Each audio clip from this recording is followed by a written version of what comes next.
हाँ जी, सत श्री अकाल बच्चे सारिਆਂ ਨੂੰ।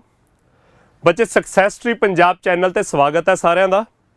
अपना हफ्ते तो ज़्यादा समा हो गया ਜਦੋਂ ਦਾ ਆਪਾਂ पंजाब ਦੇ एग्जाम्स ਜਿਹੜੇ ਆਪਣੇ अगले समय 'ਚ ਹੋਣ ਵਾਲੇ ਨੇ ਉਹਨਾਂ ਨੂੰ ਧਿਆਨ 'ਚ ਰੱਖ ਕੇ DI ਦਾ ਫੁੱਲ ਸਿਲੇਬਸ ਸਟਾਰਟ ਕੀਤਾ ਸੀ ਕਿ YouTube ਤੇ ਫ੍ਰੀ ਆਫ ਕੋਸਟ ਇੱਕ ਸੈਸ਼ਨ ਸਟਾਰਟ ਕੀਤਾ ਜਿਹਦੇ ਵਿੱਚ DI ਦਾ ਸਾਰਾ ਸਿਲੇਬਸ ਵੀ ਆਪਾਂ ਕਵਰ ਕਰ ਰਹੇ ਹਾਂ ਤੇ ਕੱਲਾ ਸਿਲੇਬਸ ਨਹੀਂ ਕਵਰ ਕਰ ਰਹੇ, ਸਾਰੇ ਟਾਈਪਸ ਦੇ ਆਪਾਂ ਪ੍ਰੈਕਟਿਸ ਦੇ ਕੁਐਸਚਨਸ ਵੀ ਕਰ ਰਹੇ ਹਾਂ ਜਿਹਦੇ ਵਿੱਚੋਂ ਕੁਝ ਤੁਹਾਨੂੰ ਹੋਮਵਰਕ ਵੀ ਮਿਲ ਰਿਹਾ ਹੈ। मतलब अपना 22 मई ਨੂੰ नैब तहसीलदार ਦਾ एग्जाम होना, ये सारिਆਂ ਨੂੰ पता है। 5-4 ਦਿਨਾਂ ਦਾ ਸਮਾਂ ਰਹਿ ਗਿਆ। नैब तहसीलदार ਦੇ एग्जाम ਤੋਂ ਬਾਅਦ ਕੋਆਪਰੇਟਿਵ ਇੰਸਪੈਕਟਰ ਦਾ एग्जाम ਕਦੇ ਵੀ ਹੋ ਸਕਦਾ है। पंजाब पुलिस दी ਆਪਣੀਆਂ ਭਰਤੀਆਂ ਨਿਕਲਣੀਆਂ ਨੇ, ਪੰਚਾਇਤ ਸੈਕਟਰੀ ਨਿਕਲਣਾ, ਪਟਵਾਰੀ ਦਾ ਪੇਪਰ ਨਿਕਲਣਾ, PSPCL ਦਾ ਪੇਪਰ ਨਿਕਲਣਾ ਤੇ ਇਹਦੇ ਨਾਲ ਆਪਣੇ ਕਈ ਐਗਜ਼ਾਮਸ ਜਿਹੜੇ ਦਿਨੋਂ ਦਿਨ ਐਡਵਰਟਾਈਜ਼ਮੈਂਟਸ ਆਪਣੀ ਆ ਰਹੀਆਂ ਨੇ, ਕਈਆਂ ਦੇ ਫਾਰਮ ਭਰਨੇ ਵੀ ਸਟਾਰਟ ਹੋ ਗਏ ਜਿਹਦੇ ਵਿੱਚ ਕੋਆਪਰੇਟਿਵ ਬੈਂਕ ਦਾ ਆਪਣਾ ਕਲਰਕ ਤੇ ਮੈਨੇਜਰ ਦਾ ਪੇਪਰ ਹੈ, PSSB ਦਾ ਕਲਰਕ ਦਾ ਪੇਪਰ ਨਿਕਲਿਆ ਹੋਇਆ, ਐਕਸਾਈਜ਼ ਇੰਸਪੈਕਟਰ ਦੀਆਂ ਭਰਤੀਆਂ ਨਿਕਲੀਆਂ ਹੋਈਆਂ ਨੇ। ਤਾਂ ਆਪਣੇ ਬੱਚੇ ਅਗਲੇ ਸਮੇਂ ਦੇ ਵਿੱਚ ਜਿੰਨੇ ਪੰਜਾਬ ਦੇ ਐਗਜ਼ਾਮਸ ਹੋਣੇ ਨੇ, 4 ਦਿਨਾਂ ਨੂੰ ਨੈਬ ਤਹਿਸੀਲਦਾਰ ਦਾ ਪੇਪਰ ਖਾਸ ਕਰਕੇ ਆਪਣੇ ਧਿਆਨ 'ਚ ਹੈ ਤੇ ਇਸ ਤੋਂ ਬਾਅਦ ਲੜੀਵਾਰ ਜਿੰਨੇ ਐਗਜ਼ਾਮਸ ਹੋਣੇ ਨੇ ਉਹਨਾਂ ਨੂੰ ਧਿਆਨ 'ਚ ਰੱਖ ਕੇ ਆਪਾਂ DI ਦਾ ਸਾਰਾ ਸਿਲੇਬਸ ਕਵਰ ਕਰਨਾ ਸਟਾਰਟ ਕੀਤਾ ਸੀ। ਤਾਂ ਪਹਿਲੀਆਂ ਕਲਾਸਾਂ ਦੇ ਵਿੱਚ ਆਪਾਂ ਦੇਖਿਆ ਕਿ DI ਦੇ ਵਿੱਚ ਕਿਹੜੇ-ਕਿਹੜੇ ਟਾਈਪਸ ਕਵਰ ਕਰਨੇ ਆ। ਜਿਹੜੇ ਬੱਚੇ ਪਹਿਲੇ ਦਿਨ ਤੋਂ ਇਹ ਸਾਰਾ ਸੈਸ਼ਨ ਅਟੈਂਡ ਕਰ ਰਹੇ ਨੇ ਜਾਂ YouTube ਤੇ ਉਹ ਪੂਰੀ ਦੀ ਪੂਰੀ ਪਲੇਲਿਸਟ ਤੁਸੀਂ ਦੇਖ ਵੀ ਸਕਦੇ ਹੋ ਸਕਸੈਸ ਟਰੀ ਦੇ YouTube ਚੈਨਲ ਤੇ। ਪਹਿਲੀ ਕਲਾਸ ਤੋਂ ਮੇਰੇ ਖਿਆਲ 'ਚ ਅੱਜ ਆਪਣੀ ਕੋਈ 8ਵੀਂ ਕਲਾਸ ਆ। ਤਾਂ ਪਹਿਲੀਆਂ ਕਲਾਸਾਂ 'ਚ ਆਪਾਂ ਡਿਸਕਸ ਕੀਤਾ ਕਿ DI ਦੇ ਵਿੱਚ ਆਪਾਂ ਕਿਹੜੇ-ਕਿਹੜੇ ਟਾਈਪਸ ਕਵਰ ਕਰਨੇ ਆ, ਜਿਹਦੇ ਵਿੱਚ ਆਪਾਂ ਡਾਟਾ ਟੇਬਲ, ਬਾਰ ਗ੍ਰਾਫ, ਪਾਈ ਚਾਰਟ, ਲਾਈਨ ਚਾਰਟ ਇਹਨਾਂ ਦੀ ਪਛਾਣ ਦੇਖੀ।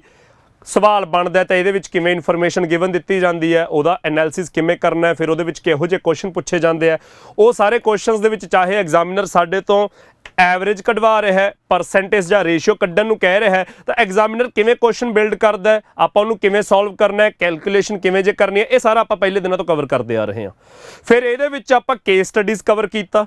ਕੇਸ ਸਟੱਡੀਜ਼ ਦੇ ਕੁਝ ਕੁਐਸਚਨਸ ਆਪਾਂ ਕੀਤੇ ਜਿਹੜੇ ਵੈਨ ਡਾਇਗਰਾਮ ਨਾਲ ਹੁੰਦੇ ਆ, ਬਿਨਾਂ ਵੈਨ ਡਾਇਗਰਾਮ ਵਾਲੇ ਕੁਐਸਚਨਸ ਵੀ ਕੀਤੇ। ਤੇ ਪਿਛਲੀਆਂ ਕਲਾਸਾਂ ਦੇ ਵਿੱਚ ਆਪਾਂ ਮੇਰੇ ਖਿਆਲ ਸੋਮਵਾਰ ਦੀ ਕਲਾਸ ਦੇ ਵਿੱਚ ਵੈਨ ਡਾਇਗਰਾਮ ਦੇ ਜਿਹੜਾ ਆਪਣਾ 2018 ਦੇ ਕੋਆਪਰੇਟਿਵ ਇੰਸਪੈਕਟਰ ਦਾ 2018 ਦੇ ਕੋਆਪਰੇਟਿਵ ਇੰਸਪੈਕਟਰ ਦੇ ਪੇਪਰ 'ਚ ਜਿਹੜਾ ਆਪਣਾ ਵੈਨ ਡਾਇਗਰਾਮ ਵਾਲਾ ਸਵਾਲ ਆਇਆ ਸੀ, ਆਪਾਂ ਉਹਦੀ ਵੀ ਪ੍ਰੈਕਟਿਸ ਕੀਤੀ। ਫਿਰ ਨਾਲ ਆਪਾਂ ਮਿਕਸ ਚਾਰਟ ਦੀ ਪ੍ਰੈਕਟਿਸ ਕੀਤੀ। ਮਿਕਸ ਚਾਰਟ ਦੇ ਵਿੱਚ ਕੀ ਹੈ ਕਿ ਆਪਣੀਆਂ ਸਾਰੀਆਂ ਇਮੇजेस ਕਵਰ ਹੋ ਰਹੀਆਂ ਨੇ ਕਿਉਂਕਿ ਇੱਕੋ ਕੁਐਸਚਨ 'ਚ ਲਾਈਨ ਚਾਰਟ ਦੇ ਨਾਲ ਡਾਟਾ ਟੇਬਲ ਬਣਿਆ ਆ ਜਾਂਦਾ, ਇੱਕੋ ਕੁਐਸਚਨ ਦੇ ਵਿੱਚ ਪਾਈ ਚਾਰਟ ਦੇ ਨਾਲ ਬਾਰ ਗ੍ਰਾਫ ਬਣਿਆ ਆ ਜਾਂਦਾ। ਤਾਂ ਬੇਸਿਕਲੀ ਆਪਣੀ ਉਹ ਸਾਰੀ ਪ੍ਰੈਕਟਿਸ ਹੋ ਰਹੀ ਹੈ। ਤੇ ਆਪਾਂ ਇਹ ਸੈਸ਼ਨ ਨੈਬ ਤਹਿਸੀਲਦਾਰ ਦੇ ਪੇਪਰ ਤੱਕ ਤਾਂ ਘੱਟੋ ਘੱਟ ਡੇਲੀ ਲਾ ਹੀ ਰਹੇ ਹਾਂ। 22 ਮਈ ਤੱਕ ਆਪਣੀ ਡੇਲੀ ਕਲਾਸ ਜਾਣੀ ਹੈ ਰੋਜ਼ ਸਵੇਰੇ 10 ਵਜੇ। ਤਾਂ ਬੱਚੇ 10 ਵਜੇ ਸਵੇਰੇ ਕਰਨ ਦਾ ਆਪਣਾ ਇੱਕ ਮਕਸਦ ਤਾਂ ਇਹੀ ਸੀਗਾ ਕਿ ਤੜਕੇ ਉੱਠ ਕੇ ਆਪਾਂ DI ਦੇ ਵਿੱਚ ਜਿਹੜੀ ਸਾਰੀ ਕੈਲਕੂਲੇਸ਼ਨ ਕਰ ਰਹੇ ਹਾਂ ਉਹ ਕੈਲਕੂਲੇਸ਼ਨ ਸਾਡੇ ਦਿਮਾਗ ਜਿਹਨੂੰ ਖੋਲ੍ਹਦੇ ਇੱਕ ਵਾਰ, ਤਾਂ ਅਗਲਾ ਆਪਾਂ ਪੂਰੇ ਦਿਨ ਦਾ ਸਮਾਂ ਜੋ ਵੀ ਪੜਾਂਗੇ ਸਾਡਾ ਦਿਮਾਗ ਥੋੜ੍ਹਾ ਜਿਹਾ ਐਕਟਿਵਲੀ ਉਹ ਚੀਜ਼ਾਂ ਨੂੰ ਗ੍ਰਾਸਪ ਕਰ ਸਕੇ। ਦੂਜਾ ਰੀਜ਼ਨ ਆਪਣਾ ਇਹ ਸੀਗਾ ਕਿ ਪੰਜਾਬ ਦੇ ਪੇਪਰਾਂ ਦਾ ਜਿਹੜਾ ਲਗਾਤਾਰ ਆਪਾਂ ਟ੍ਰੈਂਡ ਚੇਂਜ ਹੁੰਦਾ ਦੇਖ ਰਹੇ ਹਾਂਗੇ, ਜਿਹਦੇ ਵਿੱਚ PPSC ਵੱਲੋਂ ਸਿਵਲਸ ਦਾ ਆਪਣਾ PCS ਦਾ ਪੇਪਰ ਕੰਡਕਟ ਕੀਤਾ ਜਾਂਦਾ ਰਿਹਾ ਜਾਂ ਨੈਬ ਤਹਿਸੀਲਦਾਰ, ਕੋਆਪਰੇਟਿਵ ਇੰਸਪੈਕਟਰ ਜਾਂ ਹੋਰ ਜਿਹੜੇ ਗ੍ਰੇਡ B ਦੀਆਂ ਭਰਤੀਆਂ PPSC ਕੰਡਕਟ ਕਰਦਾ ਹੈਗਾ। ਉਹਦੇ ਵਿੱਚ DI ਦਾ ਜਿਹੜਾ ਆਪਣਾ ਪੋਰਸ਼ਨ ਪੁੱਛਿਆ ਜਾਂਦਾ ਸੀ ਉਹਦੀ ਵੇਟੇਜ ਵੱਧ ਰਹੀ ਹੈ। ਪਿਛਲੇ ਸਾਲਾਂ 'ਚ ਆਪਾਂ ਟ੍ਰੈਂਡ ਨੋਟ ਕਰ ਰਹੇ ਹਾਂ, ਪਲੱਸ ਥੋੜ੍ਹਾ ਜਿਹਾ ਲੈਵਲ ਵੀ ਚੱਕ ਰਹੇ ਨੇ। ਤੇ ਜਿਹੜੇ ਆਪਣੇ PPSC ਨੇ ਬਾਕੀ ਪੇਪਰ ਕੰਡਕਟ ਕਰਨੇ ਜਾਂ ਕੋਈ ਹੋਰ ਰਿਕਰੂਟਮੈਂਟ ਬੋਡੀ ਆਪਣੇ ਪੇਪਰ ਕੰਡਕਟ ਕਰ ਰਹੀ ਹੈ, ਜਿਵੇਂ ਪਿਛਲੇ ਸਾਲ ਪੰਜਾਬ ਪੁਲਿਸ ਦਾ ਸਬ ਇੰਸਪੈਕਟਰ ਦਾ ਪੇਪਰ ਹੋਇਆ ਸੀ ਅਗਸਤ ਮਹੀਨੇ ਦੇ ਵਿੱਚ, ਉਹਦੇ ਵਿੱਚ DI ਪੁੱਛੀ ਜਾਣੀ ਸ਼ੁਰੂ ਹੋਈ ਹੈ। ਤਾਂ ਇਹ ਸਾਰੇ ਐਗਜ਼ਾਮਸ ਨੂੰ ਧਿਆਨ 'ਚ ਰੱਖ ਕੇ ਕਿ ਇੱਕ ਵਾਰ 'ਚ ਆਪਾਂ DI ਸਾਰੀ ਕਵਰ ਕਰ ਲਈਏ, ਫਿਰ ਜਿਹੜਾ ਵੀ ਪੇਪਰ ਆਇਆ ਕਰੂ ਉਸ ਤੋਂ ਪਹਿਲਾਂ ਆਪਾਂ ਬਸ ਰਿਵੀਜ਼ਨ ਕਰੀਏ, ਉਹਦੇ ਲਈ ਆਪਾਂ ਇਹ ਬੈਚ ਸਟਾਰਟ ਕੀਤਾ ਸੀਗਾ ਜਿਹਦੇ ਵਿੱਚ ਅੱਜ ਮੇਰੇ ਖਿਆਲ 'ਚ ਆਪਣੀ 8ਵੀਂ ਕਲਾਸ ਹੈਗੀ। ਤਾਂ ਅੱਜ ਦੀ ਕਲਾਸ ਦੇ ਵਿੱਚ ਬੱਚੇ ਆਪਾਂ ਲਗਭਗ DI ਦਾ ਇੱਕ ਵਾਰ ਸਾਰਾ ਕੁਝ ਕਵਰ ਕਰ ਲਿਆ। ਕੱਲਾ ਡਬਲ ਪਾਈ ਚਾਰਟ ਰਹਿੰਦਾ ਸੀ ਤਾਂ ਕੇਸ ਸਟੱਡੀਜ਼ ਆਪਾਂ ਕੀਤਾ। ਕੇਸ ਸਟੱਡੀਜ਼ ਤੋਂ ਬਾਅਦ ਮਿਕਸ ਚਾਰਟ ਦੀ ਵੀ ਆਪਾਂ ਪਿਛਲੀ ਕਲਾਸ 'ਚ ਪੂਰੀ ਪ੍ਰੈਕਟਿਸ ਕੀਤੀ ਹੈ। ਡਬਲ ਪਾਈ ਚਾਰਟ ਰਹਿ ਗਿਆ ਸੀ ਤਾਂ ਅੱਜ ਦੀ ਕਲਾਸ 'ਚ ਮੈਂ ਤੁਹਾਨੂੰ ਡਬਲ ਪਾਈ ਚਾਰਟ ਦੱਸੂਗਾ ਕਿ ਡਬਲ ਪਾਈ ਚਾਰਟ ਤੁਸੀਂ ਪੜ੍ਹਿਆ ਸਾਰਿਆਂ ਨੇ। ਡਬਲ ਪਾਈ ਚਾਰਟ ਦੱਸਣਾ ਕਿ ਇੱਕ ਕੁਐਸਚਨ 'ਚ ਜਦੋਂ 2 ਪਾਈ ਚਾਰਟ ਬਣੇ ਆ ਜਾਂਦੇ ਆ ਤਾਂ ਮੈਂ ਦਿਖਾਊਂਗਾ ਕਿ ਕਿਹੋ ਜਿਹੀ ਇਨਫੋਰਮੇਸ਼ਨ ਦਿੱਤੀ ਹੁੰਦੀ ਆ, ਉਸ ਇਨਫੋਰਮੇਸ਼ਨ ਦਾ ਅਸੀਂ ਕਿਵੇਂ ਐਨਾਲਿਸਿਸ ਕਰਨਾ, ਅਸੀਂ ਉਹਨੂੰ ਕਿਵੇਂ ਸਮਝਣਾ, ਫਿਰ ਉਹਨੂੰ ਸੌਖਾ ਕਰਨ ਦੇ ਲਈ ਅਸੀਂ ਕੀ ਹੱਥ ਪੱਲੇ 'ਚ ਮਾਰਨੇ ਨੇ। ਬਸ ਅੱਜ ਦੀ ਕਲਾਸ 'ਚ ਉਹ ਦੇਖਣਾ। ਫਿਰ ਉਹਦੇ 5 ਕੁਐਸਚਨਾਂ ਦਾ ਸੈੱਟ ਹੋਊਗਾ, ਉਹ ਕਰਾਂਗੇ। ਫਿਰ ਅਗਲਾ ਪਾਈ ਚਾਰਟ ਡਬਲ ਪਾਈ ਚਾਰਟ ਦਾ ਕੁਐਸਚਨ ਕਰਾਂਗੇ, ਉਹਦਾ 5 ਕੁਐਸਚਨਾਂ ਦਾ ਸੈੱਟ ਕਰਾਂਗੇ। ਫਿਰ ਅਖੀਰ ਤੇ ਜਿਹੜਾ ਅੱਜ ਦੀ ਕਲਾਸ ਦਾ ਤੁਹਾਡਾ ਹੋਮਵਰਕ ਹੈ ਉਹ ਕੇਸ ਸਟੱਡੀਜ਼ ਦਾ ਕੁਐਸਚਨ ਹੈ। ਕੇਸ ਸਟੱਡੀਜ਼ ਦਾ ਕੁਐਸਚਨ ਜਿਹੜਾ ਵੈਨ ਡਾਇਗਰਾਮ ਦੇ ਨਾਲ ਹੋਊਗਾ। ਤਾਂ ਮੈਂ ਕਲਾਸ ਸਟਾਰਟ ਕਰਨ ਤੋਂ ਪਹਿਲਾਂ ਹੀ ਦੱਸਦਾ ਕਿ ਅੱਜ ਦੀ ਕਲਾਸ 'ਚ ਆਪਣੀ ਪ੍ਰੈਕਟਿਸ ਤਾਂ ਡਬਲ ਪਾਈ ਚਾਰਟ ਦੇ ਸਵਾਲਾਂ ਦੀ ਰਹਿਣੀ ਹੈ, ਪਰ ਹੋਮਵਰਕ ਵਾਲਾ ਕੁਐਸਚਨ ਤੁਹਾਡਾ ਜਿਹੜਾ ਆਪਾਂ ਪਿਛਲੀ ਕਲਾਸ 'ਚ केस स्टडीज़ का पोर्शन कवर किया ਉਹਦਾ ਵੈਨ ਡਾਇਗਰਾਮ वाला सवाल होगा, वो अज की क्लास का साडा होमवर्क है बच्चे। तो अज की क्लास आप स्टार्ट करते हैं। क्वेश्चन देखो डबल पाई चार्ट का की दिता है। एग्जामिनर कहता the following pie charts show the percentage registration of cars in Delhi in 2 different years। ਤਾਂ ਐਗਜ਼ਾਮੀਨਰ ਕਹਿੰਦਾ ਕਿ ਦਿੱਲੀ ਦੇ ਵਿੱਚ ਸਨ 2012 ਤੇ 2013 ਦੇ ਵਿੱਚ ਅਲੱਗ-ਅਲੱਗ ਕਾਰਾਂ ਦੀ ਰਜਿਸਟ੍ਰੇਸ਼ਨ ਹੋਈ ਹੈ, ਲੋਕਾਂ ਨੇ ਕਾਰਾਂ ਖਰੀਦੀਆਂ ਨੇ, ਉਹ ਪਰਸੈਂਟੇਜ ਵਾਈਜ਼ ਰਜਿਸਟ੍ਰੇਸ਼ਨ ਸਾਨੂੰ ਦਿੱਤੀ ਹੋਈ ਹੈ 2012 ਤੇ 2013 ਦੋਨਾਂ ਸਾਲਾਂ ਦੀ। ਤਾਂ ਬੱਚੇ 2012 ਦੇ ਵਿੱਚ ਕਿਹੜੀਆਂ ਕਾਰਾਂ ਨੇ?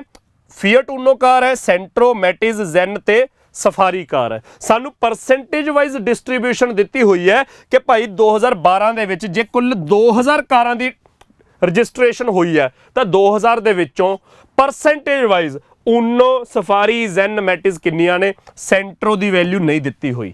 ਤਾਂ ਇਹ ਵੀ ਐਗਜ਼ਾਮੀਨਰ ਨੇ ਇੱਕ ਨਵੀਂ ਚੀਜ਼ ਸਾਡੇ ਅੱਗੇ ਪੇਸ਼ ਕਰਤੀ ਕਿ ਸਾਨੂੰ ਪਤਾ ਹੈ ਕਿ ਪਾਈ ਚਾਰਟ ਦੇ ਵਿੱਚ ਜਿਹੜੀ ਮਰਜ਼ੀ ਚੀਜ਼ ਦੀ ਡਿਸਟ੍ਰੀਬਿਊਸ਼ਨ ਹੋ ਰਹੀ ਹੈ, ਪਰਸੈਂਟੇਜ ਵਾਈਜ਼ ਜੇ ਡਿਸਟ੍ਰੀਬਿਊਸ਼ਨ ਹੈ ਤਾਂ ਉਹਦਾ ਕੁੱਲ 100% ਬਣੂਗਾ। ਇਹ ਤਾਂ ਸਾਨੂੰ ਪਤਾ ਹੈ। ਪਾਈ ਚਾਰਟ ਦਾ ਆਪਾਂ ਜਦੋਂ ਸਿੰਪਲ ਪਾਈ ਚਾਰਟ ਕੀਤਾ ਸੀ ਉਦੋਂ ਵੀ ਇਹ ਚੀਜ਼ ਸਮਝੀ ਸੀ। ਤਾਂ ਇੱਥੇ ਮਾਂ ਦੇ ਪੁੱਤ ਨੇ ਕੀ ਕੀਤਾ, ਸਾਨੂੰ ਜਦੋਂ ਪੂਰੀ ਡਿਸਟ੍ਰੀਬਿਊਸ਼ਨ 5 ਕਾਰਾਂ 'ਚ ਕੀਤੀ ਹੈ ਤਾਂ 5 ਦੇ ਵਿੱਚੋਂ 4 ਦੀ ਤਾਂ ਪਰਸੈਂਟੇਜ ਵਾਈਜ਼ ਵੈਲਿਊ ਦੇਤੀ, 5ਵੇਂ ਦੀ ਗਿਵਨ ਨਹੀਂ ਦਿੱਤੀ। ਕਹਿਣ ਦਾ ਮਤਲਬ ਸਾਡੇ ਸਿਰ ਪਾਤਾ ਕਿ ਕੁੱਲ 100% 'ਚੋਂ ਆਹ 4 ਕਾਰਾਂ ਦੀ ਰਜਿਸਟ੍ਰੇਸ਼ਨ ਜਿਹੜੀ ਪਰਸੈਂਟ ਵੈਲਿਊ ਹੈ ਉਹ ਮਾਈਨਸ ਕਰੋ ਤਾਂ 5ਵੀਂ ਆਪੇ ਕੱਢੋ।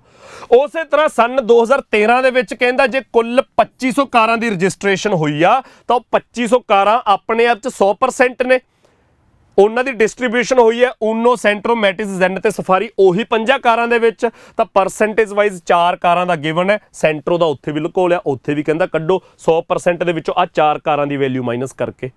ਤਾਂ ਪਹਿਲਾ ਕੰਮ ਤਾਂ ਆਪਾਂ ਇਹੀ ਕਰਦੇ ਤਾਂ 4 ਕਾਰਾਂ ਕਿੰਨੀਆਂ ਬਣ ਗਿਆ ਬੱਚੇ? ਦੇਖੋ 12 ਤੇ 17 ਹੁੰਦਾ 29, 29 ਤੇ 21 ਹੁੰਦਾ 50, 50 ਤੇ 24 ਹੁੰਦਾ 74, ਤਾਂ 100 ਚੋਂ ਆਹ ਚਾਰੇ 74 ਬਣ ਗਿਆ ਤਾਂ ਆਹ 26% ਬਣੂਗਾ। ਇੱਕ ਗੱਲ ਤਾਂ ਕਲੀਅਰ ਹੈ ਕਿ ਇਹਦੀ ਵੈਲਿਊ 26% ਆਊਗੀ। ਉਸੇ ਤਰ੍ਹਾਂ ਉਧਰ ਦੇਖੋ ਬੱਚੇ 24 ਤੇ 26 ਹੁੰਦਾ 50, 50 ਤੇ 14 64 ਤੇ 8 72। ਜੇ 100 ਚੋਂ ਆ 4 ਕਾਰਾਂ 72 ਨੇ ਤਾਂ ਸੈਂਟਰੋ ਬਣੂਗੀ 28%। ਤਾਂ ਬੱਚੇ ਆਪਾਂ ਸੈਂਟਰੋ ਕੱਢ ਲਈ, ਜੋ ਕਿ ਐਗਜ਼ਾਮੀਨਰ ਦੀ ਜ਼ਿੰਮੇਵਾਰੀ ਸੀ ਦੱਸਣ ਦੀ, ਉਹਨੇ ਨਹੀਂ ਦੱਸਿਆ ਤਾਂ ਸਾਨੂੰ ਕੱਢਣਾ ਪਿਆ। ਤਾਂ ਇਸ ਤੋਂ ਬਾਅਦ ਦੇਖੋ ਹੁਣ ਸਾਨੂੰ ਡਾਟਾ ਕੀ ਦਿੱਤਾ ਹੋਇਆ ਕਿ 2 ਅਲੱਗ-ਅਲੱਗ ਈਅਰਸ ਦੇ ਵਿੱਚ 2012 ਤੇ 2013 ਦੇ ਵਿੱਚ ਦਿੱਲੀ 'ਚ ਕਿੰਨੀਆਂ ਕਾਰਾਂ ਦੀ ਰਜਿਸਟ੍ਰੇਸ਼ਨ ਹੋਈ ਹੈ। 5 ਕਾਰਾਂ ਦਾ ਡਾਟਾ ਦੋਨਾਂ ਸਾਲਾਂ ਦਾ, ਉਹਨਾਂ 5 ਦੀ ਟੋਟਲ ਰਜਿਸਟ੍ਰੇਸ਼ਨ ਜੇ 2000 ਹੈ ਤਾਂ ਉਹ 2000 ਦੇ ਵਿੱਚੋਂ 12% ਫੀਅਟ ਊਨੋ, 26% ਸੈਂਟਰੋ, 21, 24, 17 ਬਾਕੀ 3 ਕਾਰਾਂ ਦੀ ਪਰਸੈਂਟੇਜ ਵਾਈਜ਼। ਉਸੇ ਤਰ੍ਹਾਂ ਸਨ 2013 ਚ ਟੋਟਲ 2000 ਦੀ ਥਾਂ ਤੇ 2500 ਹੋ ਗਿਆ, ਟੋਟਲ ਚੇਂਜ ਕਰ ਗਿਆ, ਉਹਦੀ ਡਿਸਟ੍ਰੀਬਿਊਸ਼ਨ ਪਰਸੈਂਟੇਜ ਵਾਈਜ਼ ਸਾਡੇ ਸਾਹਮਣੇ ਹੈ। ਤਾਂ ਬੇਸਿਕਲੀ ਪਾਈ ਚਾਰਟਸ ਦਾ ਇਹ ਆਪਣੇ ਆਪ 'ਚ ਇੱਕ ਰਿਲੇਸ਼ਨ ਹੈ ਕਿ 2012 ਦਾ ਟੋਟਲ 2000 ਹੈ, ਪਰਸੈਂਟੇਜ ਵਾਈਜ਼ 5 ਕਾਰਾਂ, 2013 ਦਾ ਟੋਟਲ 2500 ਹੈ, ਪਰਸੈਂਟੇਜ ਵਾਈਜ਼ 5 ਕਾਰਾਂ। ਹੁਣ ਬੱਚੇ ਐਗਜ਼ਾਮੀਨਰ ਸਾਡੇ ਤੋਂ ਕੀ ਕੁਝ ਪੁੱਛ ਸਕਦਾ ਹੈ? ਐਗਜ਼ਾਮੀਨਰ ਸਾਡੇ ਤੋਂ ਪੁੱਛ ਸਕਦਾ ਹੈ ਕਿ ਭਾਈ ਸਨ 2012 ਦੇ ਵਿੱਚ ਐਗਜ਼ਾਮੀਨਰ ਬੱਚੇ ਸਾਨੂੰ ਪੁੱਛ ਲੂਗਾ 2012 ਦੇ ਵਿੱਚ ਸਫਾਰੀ ਕਾਰਾਂ ਨੇ ਜਿਹੜੀਆਂ 2012 ਦੇ ਵਿੱਚ ਸਫਾਰੀ ਕਾਰ ਹੈ ਜਿਹੜੀ ਜਿੰਨੀ ਵੀ ਗਿਣਤੀ ਬਣੂਗੀ is what percent less than 2013 ਦੀ ਜ਼ੈਨ ਕਾਰ। ਤਾਂ ਐਗਜ਼ਾਮੀਨਰ ਪੁੱਛ ਸਕਦਾ ਹੈ ਪਰਸੈਂਟੇਜ ਦੇ ਵਿੱਚ ਇੱਕ ਕੁਐਸਚਨ ਕਿ 2012 ਦੀ ਸਫਾਰੀ ਜਿੰਨੀ ਰਜਿਸਟ੍ਰੇਸ਼ਨ ਹੋਈ ਹੈ, the number of registration of Safari in 2012, ਇਹ ਜਿੰਨਾ ਵੀ ਨੰਬਰ ਬਣ ਜੂਗਾ is what percent less than ਜ਼ੈਨ in 2013। ਤਾਂ ਬੱਚੇ ਸਾਡੇ ਕੋਲ ਸਫਾਰੀ ਦੀ 2012 ਦੀ ਵੈਲਿਊ ਹੋਣੀ ਚਾਹੀਦੀ ਹੈ, ਜ਼ੈਨ ਦੀ 2013 ਦੀ ਵੈਲਿਊ ਹੋਣੀ ਚਾਹੀਦੀ ਹੈ। ਤਾਂ ਆਹ ਵੈਲਿਊ ਕੱਢਣ ਦਾ ਮਤਲਬ ਕੀ ਆ? ਹੁਣ ਵੈਲਿਊ ਕੱਢਣ ਦੀ ਗੱਲ ਕਰਦੇ ਆ। ਵੈਸੇ ਆਪਾਂ ਪਿਛਲੇ ਸਵਾਲਾਂ 'ਚ ਜਿੱਥੇ ਘੱਟੋ ਘੱਟ ਪਾਈ ਚਾਰਟ ਦੇ ਸਵਾਲਾਂ 'ਚ ਆਹ ਵੈਲਿਊਜ਼ ਕੈਲਕੂਲੇਟ ਕਰਨੀਆਂ ਸਿੱਖੀਆਂ ਸੀਗੀਆਂ ਆਪਾਂ ਕਿ ਪਰਸੈਂਟੇਜ ਵਾਈਜ਼ ਸਾਨੂੰ 5 ਕਾਰਾਂ ਦੀ ਡਿਸਟ੍ਰੀਬਿਊਸ਼ਨ ਦਿੱਤੀ ਹੋਈ ਹੈਗੀ ਜਿਹਦਾ ਟੋਟਲ 2000 ਹੈ। ਬੱਚੇ ਜੇ ਪਰਸੈਂਟੇਜ ਦੇ ਵਿੱਚ ਟੋਟਲ 2000 ਹੈ, ਐਕਚੁਅਲ ਟੋਟਲ ਜੇ 2000 ਹੈ, ਪਰਸੈਂਟੇਜ ਦੇ ਵਿੱਚ ਤਾਂ ਟੋਟਲ 100% ਹੁੰਦਾ। ਧਿਆਨ ਨਾਲ ਦੇਖਿਓ ਇੱਕ ਚੀਜ਼, ਪਰਸੈਂਟੇਜ ਦੇ ਵਿੱਚ ਤਾਂ ਟੋਟਲ 100% ਹੁੰਦਾ। ਜੇ 100% ਦੀ ਵੈਲਿਊ 2000 ਹੈ, ਮੈਂ ਇਹ ਦੱਸ ਰਿਹਾ ਕਿ ਸਾਡੇ ਦਿਮਾਗ 'ਚ ਕੀ ਆਇਆ ਹੋਊਗਾ। ਫਿਰ ਆਪਾਂ ਕਰਨਾ ਕਿਵੇਂ ਇਹ ਮੈਂ ਇਸ ਤੋਂ ਬਾਅਦ ਦੱਸਦਾ, ਤਾਂ 2-4 ਮਿੰਟ ਵੱਧ ਹੀ ਵੇਸਟ ਕਰਾਂਗੇ ਇਹਦੇ ਤੇ, ਫਿਰ ਕੁਐਸਚਨਾਂ ਨੂੰ ਹੱਥ ਪਾਵਾਂਗੇ। ਜੇ ਪਰਸੈਂਟੇਜ ਦੇ ਵਿੱਚ ਟੋਟਲ ਹਮੇਸ਼ਾ 100% ਹੁੰਦਾ ਤੇ ਉਹਦੀ ਵੈਲਿਊ 2000 ਹੈ ਤਾਂ ਮਤਲਬ 1% ਦੀ ਵੈਲਿਊ 20 ਆ ਗਈ। 1% ਦੀ ਵੈਲਿਊ 20 ਹੈ ਤਾਂ ਬੱਚੇ 12% ਦੀ ਵੈਲਿਊ ਕੀ ਆ ਗਈ? 12 ਗੁਣਾ 20। ਕੁਛ ਬੱਚੇ ਦੇ ਦਿਮਾਗ 'ਚ ਆਇਆ ਹੋਊਗਾ, ਕੁਛ ਕੱਲ ਨੂੰ ਕਾਫੀ ਬੱਚੇ ਦੇ ਦਿਮਾਗ 'ਚ ਆਇਆ ਹੋਊਗਾ। 26% ਦੀ ਵੈਲਿਊ ਕੀ ਆ ਗਈ? 26 ਗੁਣਾ 20। 21% ਦੀ ਵੈਲਿਊ ਕੀ ਆ ਗਈ? 21 ਗੁਣਾ 20। 24% ਦੀ ਵੈਲਿਊ ਬੱਚੇ 24 ਗੁਣਾ 20 480 ਤੇ 17% ਦੀ ਵੈਲਿਊ 17 ਗੁਣਾ 20 340। ਇਹ ਆਇਆ ਹੋਊਗਾ ਕਾਫੀ ਬੱਚੇ ਦੇ ਦਿਮਾਗ 'ਚ ਕਿ ਸਰ ਇਸੇ ਤਰ੍ਹਾਂ 2013 ਦੀ ਗੱਲ ਕਰ ਲਓ ਕਿ 2013 ਦਾ ਟੋਟਲ 2500 ਹੈ ਤਾਂ 1% ਦੀ ਵੈਲਿਊ 250 ਹੋ ਗਈ। ਜੇ 1% ਦੀ ਵੈਲਿਊ 250 ਹੈ ਤਾਂ 8% ਦੀ ਵੈਲਿਊ 8 ਗੁਣਾ 250 2000। 28% ਦੀ ਵੈਲਿਊ 28 ਗੁਣਾ 250 700 ਇੰਟੂ 20 ਕਰਨਾ ਤਾਂ ਸੌਖਾ ਸੀ। ਸੌਰੀ 20 ਕਰਨਾ ਕਿ 25 ਕਰਨਾ ਹੈਗਾ, ਸੌਰੀ ਮੈਂ ਗਲਤ ਕਰ ਗਿਆ, ਜ਼ੀਰੋਆਂ ਗਲਤ ਲਾਈ ਜਾਂਦਾ ਮੈਂ। 250 ਨਹੀਂ ਕਰਨਾ, 25 ਗੁਣਾ ਕਰਨਾ ਬੱਚੇ। ਇੱਥੇ ਤਾਂ 700 ਹੀ ਆਊਗਾ, ਸੌਰੀ 25 ਗੁਣਾ ਕਰਕੇ। ਹਾਂਜੀ 26% ਦੀ ਵੈਲਿਊ 26 ਗੁਣਾ 25, 26 ਗੁਣਾ 25 ਹੁੰਦਾ 650। 24% ਦੀ ਵੈਲਿਊ 24 ਗੁਣਾ 25 ਪੂਰਾ 600। 14% ਦੀ ਵੈਲਿਊ 14 ਗੁਣਾ 25 350। ਤਾਂ ਕੁਝ ਬੱਚੇ ਦੇ ਦਿਮਾਗ 'ਚ ਤਾਂ ਇਹ ਵੀ ਆਇਆ ਹੋਊਗਾ ਕਿ ਇਹ ਕਰਿਆ ਜਾ ਸਕਦਾ ਹੈ। ਇਹ ਕਰਨਾ ਉਦੋਂ ਸੌਖਾ ਹੈ ਜਦੋਂ ਬੱਚੇ ਤੁਹਾਡਾ ਟੋਟਲ ਕੀ ਹੈ, ਬਹੁਤ ਆਸਾਨ ਵੈਲਿਊ 2000 ਜਿੱਥੇ 1% ਦੀ ਵੈਲਿਊ 20 ਆ ਜਾਊ। ਟੋਟਲ ਕੀ ਹੈ, ਬਹੁਤ ਆਸਾਨ ਵੈਲਿਊ 2500 ਜਿੱਥੇ 1% ਦੀ ਵੈਲਿਊ 25 ਆ ਜਾਊ। ਤਾਂ ਅਸੀਂ ਕਾਰਾਂ ਦੀ ਗਿਣਤੀ ਜਿਹੜੀ ਪਰਸੈਂਟੇਜ ਦੇ ਵਿੱਚ ਗਿਵਨ ਹੈ ਉਹ ਕਨਵਰਟ ਕਰਕੇ ਨੰਬਰ 'ਚ ਕੱਢ ਸਕਦੇ ਆ। ਪਰ ਜੇ ਇਹ ਬੱਚੇ 2000 ਤੇ 2500 ਦੀ ਥਾਂ ਤੇ ਇੰਨੀਆਂ ਸੌਖੀਆਂ ਵੈਲਿਊਜ਼ ਨਾ ਹੁੰਦੀਆਂ, ਜੇ ਇਹ 2000 ਤੇ 2500 ਦੀ ਥਾਂ ਤੇ ਇੰਨੀਆਂ ਆਸਾਨ ਵੈਲਿਊਜ਼ ਨਾ ਹੁੰਦੀਆਂ, ਮਤਲਬ ਇੱਥੇ ਟੋਟਲ ਹੁੰਦਾ 3200, ਇੱਥੇ ਟੋਟਲ ਹੁੰਦਾ ਮੰਨ ਲਓ 4500, ਜਾਂ ਮਤਲਬ ਵੀ ਇੱਥੇ ਹੁੰਦਾ ਮਤਲਬ ਕੋਈ ਵੀ ਵੈਲਿਊ ਜਿਹੜੀ 2000 ਤੇ 2500 ਜਿੰਨੀ ਆਸਾਨ ਨਹੀਂ ਹੈਗੀ, ਫਿਰ ਅਸੀਂ ਕੀ ਕਰਦੇ, ਫਿਰ ਇੰਨਾ ਪਰਸੈਂਟ ਵੈਲਿਊਜ਼ ਨੂੰ ਟੋਟਲ 'ਚ ਕਨਵਰਟ ਕਰਨਾ ਔਖਾ ਹੀ ਹੋ ਜਾਂਦਾ। ਆਹ ਪਰਸੈਂਟ ਵੈਲਿਊ ਨੂੰ ਟੋਟਲ 'ਚ ਕਨਵਰਟ ਕਰਨਾ ਔਖਾ ਹੋ ਜਾਂਦਾ, ਓਨਾ ਹੀ ਔਖਾ ਹੋ ਜਾਂਦਾ ਜਿੰਨੀਆਂ ਔਖੀਆਂ ਵੈਲਿਊਜ਼ ਹੁੰਦੀਆਂ। ਹੁਣ ਕੰਪੈਰੀਟਿਵਲੀ ਸੌਖੀਆਂ ਵੈਲਿਊਜ਼ ਨੇ, ਪਰ ਫਿਰ ਵੀ ਸਾਨੂੰ 10 ਵੈਲਿਊਜ਼ ਕਨਵਰਟ ਕਰਨੀਆਂ ਪਈਆਂ। ਇਹ 10 ਵੈਲਿਊਜ਼ ਕਨਵਰਟ ਕਰਨੀਆਂ ਪਈਆਂ, ਸਿੰਪਲ ਮਲਟੀਪਲੀਕੇਸ਼ਨ ਕੀਤੀ ਹੈ। 1% ਜੇ 20 ਦੇ ਬਰਾਬਰ ਹੈ ਤਾਂ 20 ਦੀ ਮਲਟੀਪਲੀਕੇਸ਼ਨ ਤਾਂ ਸੌਖੀ ਹੋ ਜੂ। 1% ਜੇ 25 ਦੇ ਬਰਾਬਰ ਤਾਂ 25 ਦੀ ਮਲਟੀਪਲੀਕੇਸ਼ਨ ਸੌਖੀ ਤਾਂ ਹੋ ਜੂ, ਓਨੀ ਸੌਖੀ ਨਹੀਂ ਰਹਿਣੀ। 25 ਦੀ ਥਾਂ ਤੇ ਜੇ ਟੋਟਲ ਕਿਤੇ 3500 ਹੁੰਦਾ, 1% ਦੀ ਵੈਲਿਊ 35 ਹੁੰਦੀ, ਓਨਾ ਹੀ ਔਖਾ ਹੋ ਜਾਂਦਾ। 1% ਦੀ ਵੈਲਿਊ 38 ਹੁੰਦੀ, ਹੋਰ ਜ਼ਿਆਦਾ ਔਖਾ ਹੋ ਜਾਂਦਾ। ਤਾਂ ਇਹਦਾ ਕੋਈ ਹੋਰ ਜਗਾੜ ਲੱਗ ਸਕਦਾ ਕਿ ਬਹੁਤ ਸੌਖਾ ਹੋ ਜਾਏ, ਤਾਂ ਬੱਚੇ ਇਹਦਾ ਇੱਕ ਜਗਾੜ ਹੋਰ ਲੱਗ ਸਕਦਾ, ਉਹ ਧਿਆਨ ਨਾਲ ਦੇਖਿਓ। ਤਾਂ ਆਹ ਟੋਟਲ ਜਿੰਨਾ ਵੀ ਹੈ 2000 ਤੇ ਆਹ ਟੋਟਲ ਜਿੰਨਾ ਵੀ ਹੈ 2500, ਇਹ ਮੈਂ ਮਿਟਾਤਾ। ਮੈਂ ਇੱਥੇ ਟੋਟਲ 2500 ਨਹੀਂ ਯੂਜ਼ ਕਰ ਰਿਹਾ, ਆਹ 28% ਮੇਰੇ ਤੋਂ ਗਲਤੀ ਨਾਲ ਮਿਟ ਗਿਆ, ਮੈਂ ਦੁਬਾਰਾ ਲਿਖ ਦਿੰਦਾ। ਤਾਂ ਆਪਾਂ ਬੱਚੇ ਇਸ ਕੁਐਸਚਨ 'ਚ ਹੋਰ ਕੀ ਕਰ ਸਕਦੇ ਹਾਂ ਉਹ ਦੇਖਿਓ ਧਿਆਨ ਨਾਲ ਸਾਰੇ ਬੱਚੇ। ਤਾਂ ਆਪਾਂ ਨੂੰ ਐਕਚੁਅਲ ਵੈਲਿਊਜ਼ ਇੱਧਰ ਵੀ ਫਿਰ ਕੱਢਣ ਦੀ ਲੋੜ ਨਹੀਂ ਹੈਗੀ। ਐਕਚੁਅਲ ਵੈਲਿਊਜ਼ ਅਸੀਂ ਦੋਨੇ ਪਾਸੇ ਹੀ ਨਹੀਂ ਕੱਢ ਰਹੇ। ਅਸੀਂ ਕੀ ਕਰ ਰਹੇ ਹਾਂ ਬੱਚੇ, ਓਕੇ ਉੱਥੇ ਮੈਂ 28% ਲਿਖਦਾ ਜਿਹੜਾ ਆਪਾਂ ਸੈਂਟਰੋਂ ਕੱਢਿਆ ਸੀਗਾ।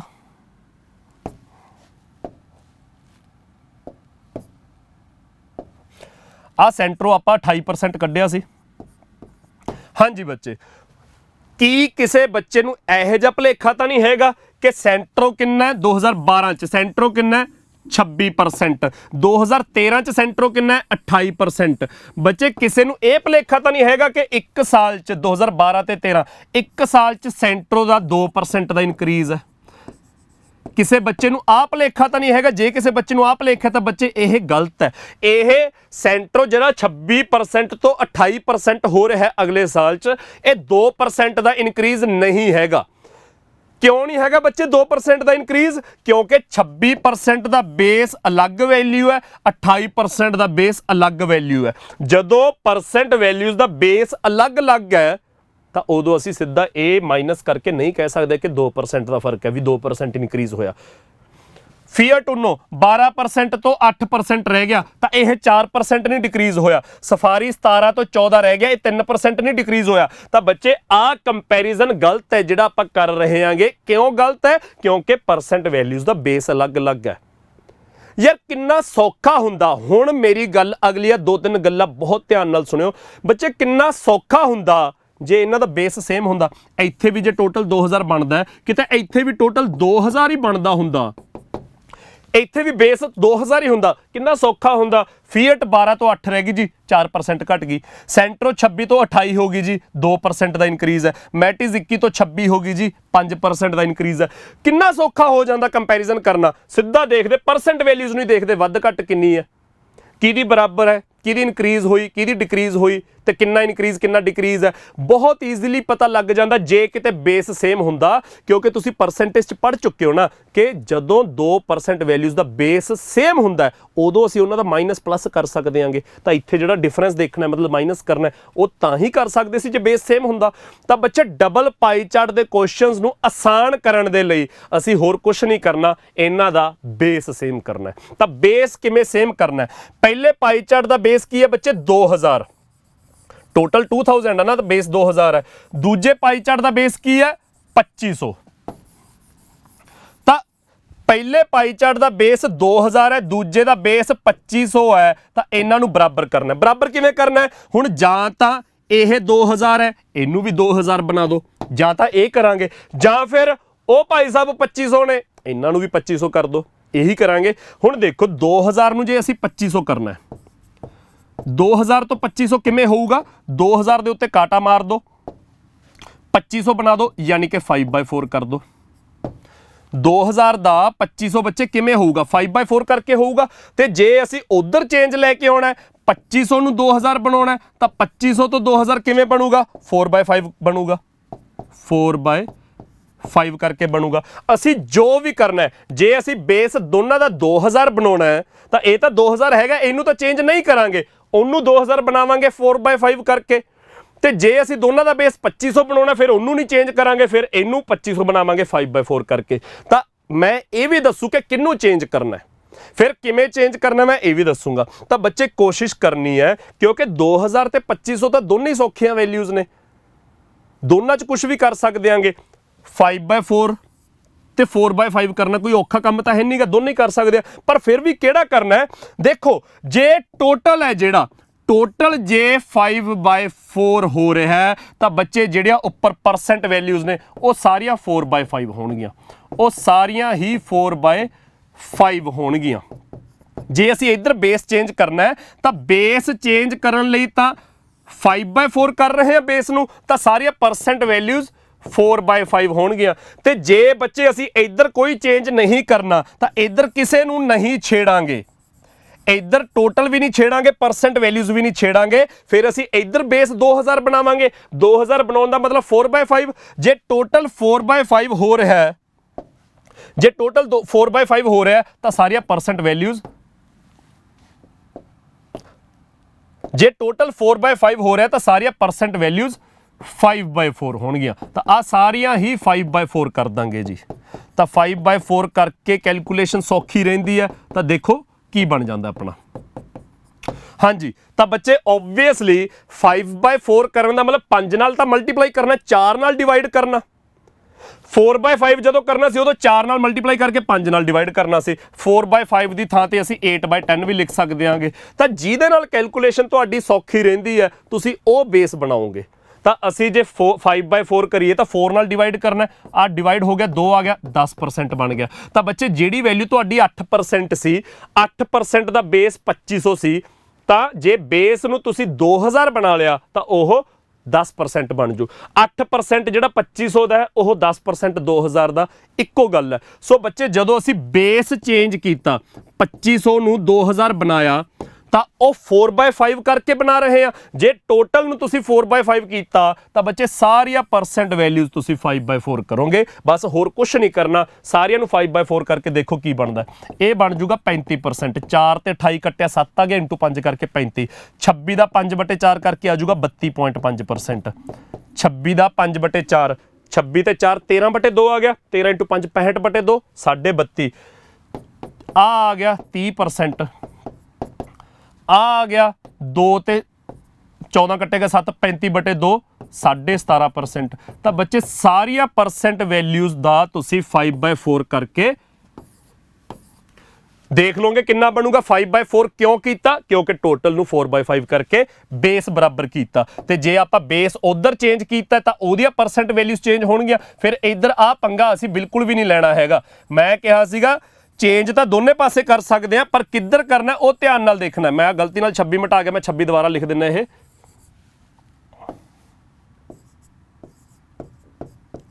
ਹਾਂਜੀ, ਤਾਂ ਬੱਚੇ ਹੁਣ ਆ ਤਾਂ ਅਸੀਂ ਬਿਲਕੁਲ ਨਹੀਂ ਛੇੜਿਆ, ਇਹਦਾ ਟੋਟਲ 2000 ਹੀ ਰਹਿਣਾ, ਉਹਦਾ ਟੋਟਲ 2500 ਸੀ, ਉਹਨੂੰ 2000 ਬਣਾਤਾ।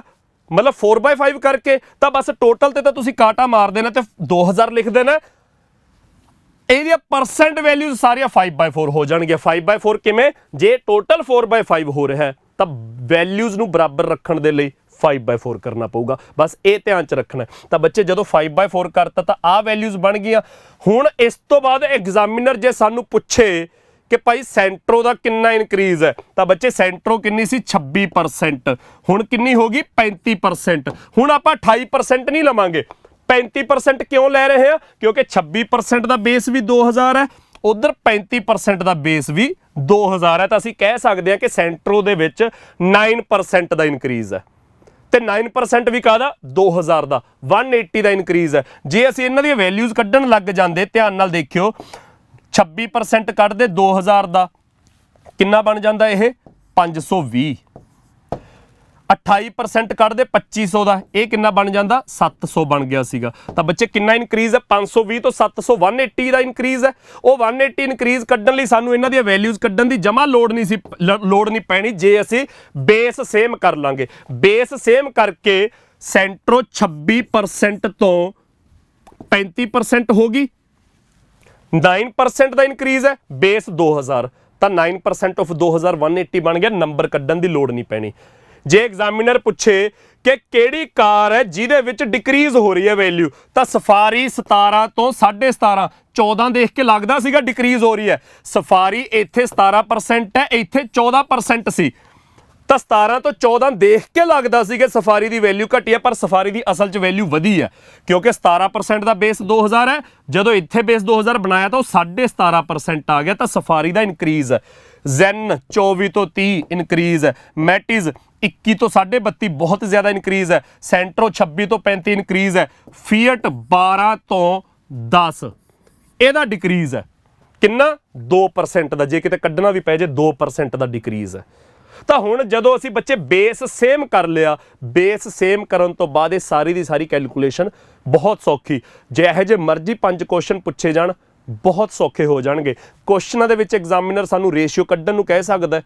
ਜੇ ਸਾਨੂੰ ਐਗਜ਼ਾਮੀਨਰ ਕਹਿ ਦੇ ਕਿ ਫੀਅਟ ਦੀ 2012 ਦੀ ਰੇਸ਼ੀਓ ਦੱਸੋ ਜ਼ੈਨ ਦੀ 2013 ਦੇ ਨਾਲ, ਫੀਅਟ 2012 ਤੇ ਜ਼ੈਨ 2013 ਦੀ ਰੇਸ਼ੀਓ ਕੱਢਣੀ ਹੈ ਤਾਂ ਬੱਚੇ ਫੀਅਟ 2012 ਕਿੰਨਾ ਸੀ 12%, ਮੈਂ ਮਾਰਕਰ ਦਾ ਰੰਗ ਬਲੈਕ ਕਰ ਦਿੰਨਾ 12%। ਜ਼ੈਨ 2013 ਕਿੰਨਾ ਸੀ, ਹੁਣ ਅਸੀਂ 24 ਨਹੀਂ ਵਰਤਾਂਗੇ, ਹੁਣ ਅਸੀਂ ਸਿੱਧਾ 30 ਵਰਤਾਂਗੇ ਤਾਂ 12:30 ਯਾਨੀ ਕਿ 2:5 ਸਿੱਧਾ ਆਨਸਰ ਆ ਜਾਊਗਾ। ਬੱਚੇ ਜੇ ਤੁਸੀਂ ਬੇਸ ਬੇਸ ਬਰਾਬਰ ਕਰ ਲਿਆ, बेस सेम कर लिया तो बेस सेम एक पासे करना है, एक पासे तो जमा नहीं छेड़ना, तो ओरिजिनल वैल्यूज ही लवांगे। जिधर बेस सेम किया वो सारिया परसेंट वैल्यूज चेंज होके आ गई नवियां, तो कैलकुलेशन कोई बहुत ही औखी नहीं हैगी। तो बेस चेंज करके ਜਿਹੜੀਆਂ ਨਵੀਆਂ परसेंट वैल्यूज बनिया सीधा कंपैरिजन उन्हां दे नाल। तो हुण तुहानूं 12% ऑफ 2000 ते ਜ਼ੈਨ 24% ऑफ 2500 देखण दी जमा लोड़ नहीं। ਜ਼ੈਨ 12 ले लांगे, सॉरी मैं फीअट उनो 12 ले लांगे तो ਜ਼ੈਨ अगले साल दे विच आपां 30 ले लांगे, रेशियो आ गई 2:5। हुण सीधा कंपैरिजन इन्हां दे नाल होऊगा क्योंकि 12% जिहड़ी इस साल च ਜ਼ੈਨ फीअट दी वैल्यू 12% है, ओदा बेस भी 2000 है। जिहड़ी अगले साल आपां 30% ਜ਼ੈਨ दी वैल्यू ले रहे हैं ओदा बेस भी 2000 है, तो ओदा बेस भी चेंज नहीं हो रहा। समझ आ गया बच्चे सारिਆਂ ਨੂੰ? ਤਾਂ ਬੇਸ ਸੇਮ ਕਰਕੇ ਆਪਾਂ 12 ਤੇ 30 ਦਾ ਹੀ ਕੰਪੈਰੀਜ਼ਨ ਕਰ ਜਾਂਗੇ, ਰੇਸ਼ੀਓ ਕੱਢ ਲਾਂਗੇ। ਤਾਂ ਹੁਣ ਆਪਾਂ ਦੇਖਦੇ ਹਾਂ ਬੱਚੇ ਐਗਜ਼ਾਮੀਨਰ ਸਵਾਲ ਕਿਹੋ ਜਿਹੇ ਪੁੱਛ ਸਕਦਾ। ਆਪਾਂ 5 ਦੇ 5 ਸਵਾਲ ਕਰਦੇ ਹਾਂ। ਤਾਂ ਪਹਿਲਾ ਕੁਐਸਚਨ ਦੇਖੋ ਬੱਚੇ, ਇਹਦੇ ਵਿੱਚ ਮੈਂ ਕੁਐਸਚਨ ਤੋਂ ਪਹਿਲਾਂ ਕੁਐਸਚਨ ਤੁਸੀਂ ਪੜ੍ਹ ਵੀ ਸਕਦੇ ਹੋ। ਕੁਐਸਚਨ ਤੋਂ ਪਹਿਲਾਂ ਮੈਂ ਕੀ ਕਰ ਲਿਆ, ਇੱਧਰ ਤਾਂ ਟੋਟਲ 2000 ਹੀ ਹੈ, ਟੋਟਲ ਨਹੀਂ ਛੇੜਿਆ ਤਾਂ 5 ਦੀਆਂ 5% ਵੈਲਿਊਜ਼ ਉਹੀ ਲੈ ਆਇਆ। ਇੱਧਰ ਟੋਟਲ 2500 ਦੀ ਥਾਂ ਤੇ 2000 ਬਣਾਤਾ। बेस सेम करन लई उधर मैं 2500 ਨੂੰ 2000 बनाता ਤਾਂ बेस सेम हो गया। ਤਾਂ ਸਾਰੀਆਂ ਵੈਲਿਊਜ਼ ਜਿਹੜੀਆਂ ओरिजिनल 8 ਸੀ ਉਹ 10 ਬਣ ਗਈ, 28 ਤੋਂ 35 ਬਣ ਗਿਆ, 26 ਤੋਂ 32.5 ਬਣ ਗਿਆ, 24 ਤੋਂ 30 ਬਣ ਗਿਆ, 14 ਤੋਂ 17.5 ਬਣ ਗਿਆ। ਤਾਂ ਇਹ ਸਾਰੀਆਂ ਵੈਲਿਊਜ਼ ਮੈਂ ਬਾਹਰਲੇ ਪਾਸੇ ਲਿਖ ਲਿਆ ਹੈ, ਜਿਹੜੀ ਆਪਾਂ 5/4 ਕਰਕੇ ਕੈਲਕੂਲੇਟ ਕੀਤੀਆਂ ਨੇ। 5/4 ਕਿਉਂ ਕੀਤਾ? ਕਿਉਂਕਿ बेस ਸਾਡਾ सेम ਕਰਨ ਦੇ ਲਈ 4/5 ਹੋ ਰਿਹਾ। बेस जे 4/5 हो रहा है ਤਾਂ ਵੈਲਿਊ ਬਰਾਬਰ ਰੱਖਣ ਲਈ ਪਰਸੈਂਟ ਵੈਲਿਊਜ਼ 5/4 ਹੋਣਗੀਆਂ। ਆ ਸਾਰੀਆਂ 5/4 ਕਰਕੇ ਆ ਬਣ ਗਿਆ। ਹੁਣ ਸਿੱਧਾ ਕੰਪੈਰੀਜ਼ਨ ਇਹਦੀਆਂ ਓਰੀਜਨਲ, ਕਿਉਂਕਿ ਉਹਨਾਂ ਦਾ ਬੇਸ ਤਾਂ 2000 ਹੀ ਹੈ, ਇਹਨਾਂ ਦੀਆਂ ਓਰੀਜਨਲ ਲੈ ਲਓ ਤੇ ਇਹਨਾਂ ਦੀਆਂ ਬਾਹਰਲੀਆਂ ਵੈਲਿਊਜ਼ ਲੈ ਲਓ, ਜਿਨ੍ਹਾਂ ਦਾ ਬੇਸ ਸੇਮ ਹੈ, ਜੋ ਪੁੱਛਿਆ ਉਹਨੂੰ ਹੀ ਨੰਬਰ ਮੰਨ ਕੇ ਕੰਪੈਰੀਜ਼ਨ ਹੋ ਜਾਊਗਾ। ਕੁਐਸਚਨ ਪੜੋ ਕੀ ਹੈ, ਨੰਬਰ ਆਫ ਫੀਟ ਊਨੋ ਰਜਿਸਟ੍ਰੇਸ਼ਨਸ ਇਨ 2013 ਦੀਆਂ ਫੀਟ ਊਨੋ ਹੈ ਜਿਹੜੀਆਂ is what percent more or less than that of Centro in 2012।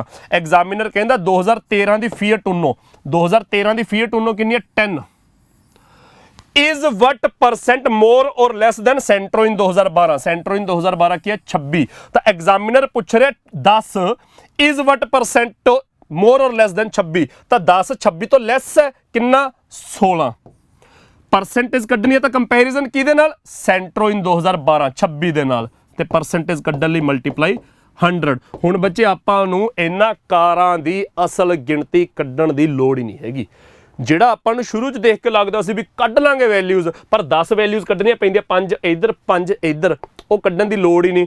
5 ਛੇੜੀਆਂ ਨਹੀਂ, 5 ਦੀ ਸਿਰਫ ਪਰਸੈਂਟ ਵੈਲਿਊਜ਼ ਜਿਹੜੇ ਛੋਟੇ ਛੋਟੇ ਨੰਬਰ ਨੇ ਉਹ ਚੇਂਜ ਕਰਕੇ ਨਵੀਆਂ ਪਰਸੈਂਟ ਵੈਲਿਊਜ਼ ਆ ਗਈਆਂ। ਕਦੋਂ, ਜਦੋਂ ਆਪਾਂ ਬੇਸ ਸੇਮ ਕਰਤਾ। ਇੱਧਰ ਆਲਰੇਡੀ ਬੇਸ 2000 ਹੈ, ਇੱਧਰ ਵੀ 2000 ਬਣਾਤਾ, ਤਾਂ ਹੁਣ ਸਿੱਧਾ ਫੀਟ ਊਨੋ ਮੰਨ ਲਓ 2012 ਚ ਕਿੰਨੀਆਂ ਨੇ 12 ਕਾਰਾਂ, ਸੈਂਟਰੋ 26 ਕਾਰਾਂ, ਮੈਟਿਜ਼ 21, ਜ਼ੈਨ 24, ਸਫਾਰੀ 17, ਇੱਧਰ ਆ ਗਈਆਂ 10, ਫੀਟ ਊਨੋ ਸੈਂਟਰੋ 35, ਮੈਟਿਜ਼ 32.5, ਜ਼ੈਨ 30, ਸਫਾਰੀ 17.5। ਤਾਂ ਬੱਚੇ ਇਹਦਾ ਆਨਸਰ ਕਿੰਨਾ ਆ ਜਾਊਗਾ 26/16, ਸੌਰੀ 16/26 ਹੈ ਤਾਂ 8/13 ਇੰਟੂ 100 ਕਰਾਂਗੇ ਤਾਂ 800/13। 13 ਦੇ ਟੇਬਲ 'ਚ 13 ਇੰਟੂ 6 78 ਹੁੰਦਾ।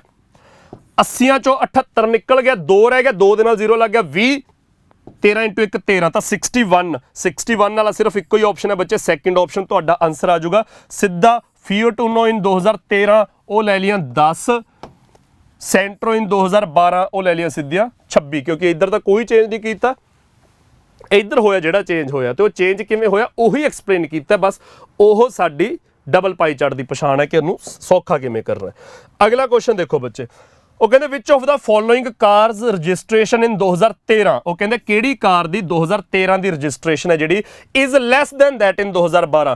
ਕਹਿੰਦੇ ਕਿਹੜੀ ਕਾਰ ਦੀ 2013 ਦੀ ਰਜਿਸਟ੍ਰੇਸ਼ਨ 2012 ਨਾਲੋਂ ਘੱਟ ਹੈ, ਤਾਂ ਫੀਟ ਊਨੋ 12 ਸੀ 10 ਰਹਿ ਗਈ, ਇਹਦੀ ਉਹ ਘੱਟ ਹੈ, ਬਾਕੀਆਂ ਦੀ 26 ਤੋਂ 35 ਵੀ ਜ਼ਿਆਦਾ ਹੈ, 21 ਤੋਂ 32.5 ਵੀ ਜ਼ਿਆਦਾ ਹੈ, ਜ਼ੈਨ 24 ਤੋਂ 30 ਜ਼ਿਆਦਾ ਹੈ, ਸਫਾਰੀ 17 ਤੋਂ 17.5 ਜ਼ਿਆਦਾ ਹੈ, ਤਾਂ ਸਿਰਫ ਫੀਟ ਊਨੋ ਡੀ ਆਪਸ਼ਨ ਬੱਚੇ ਤੁਹਾਡਾ ਆਨਸਰ ਆ ਗਿਆ ਫੀਟ ਊਨੋ।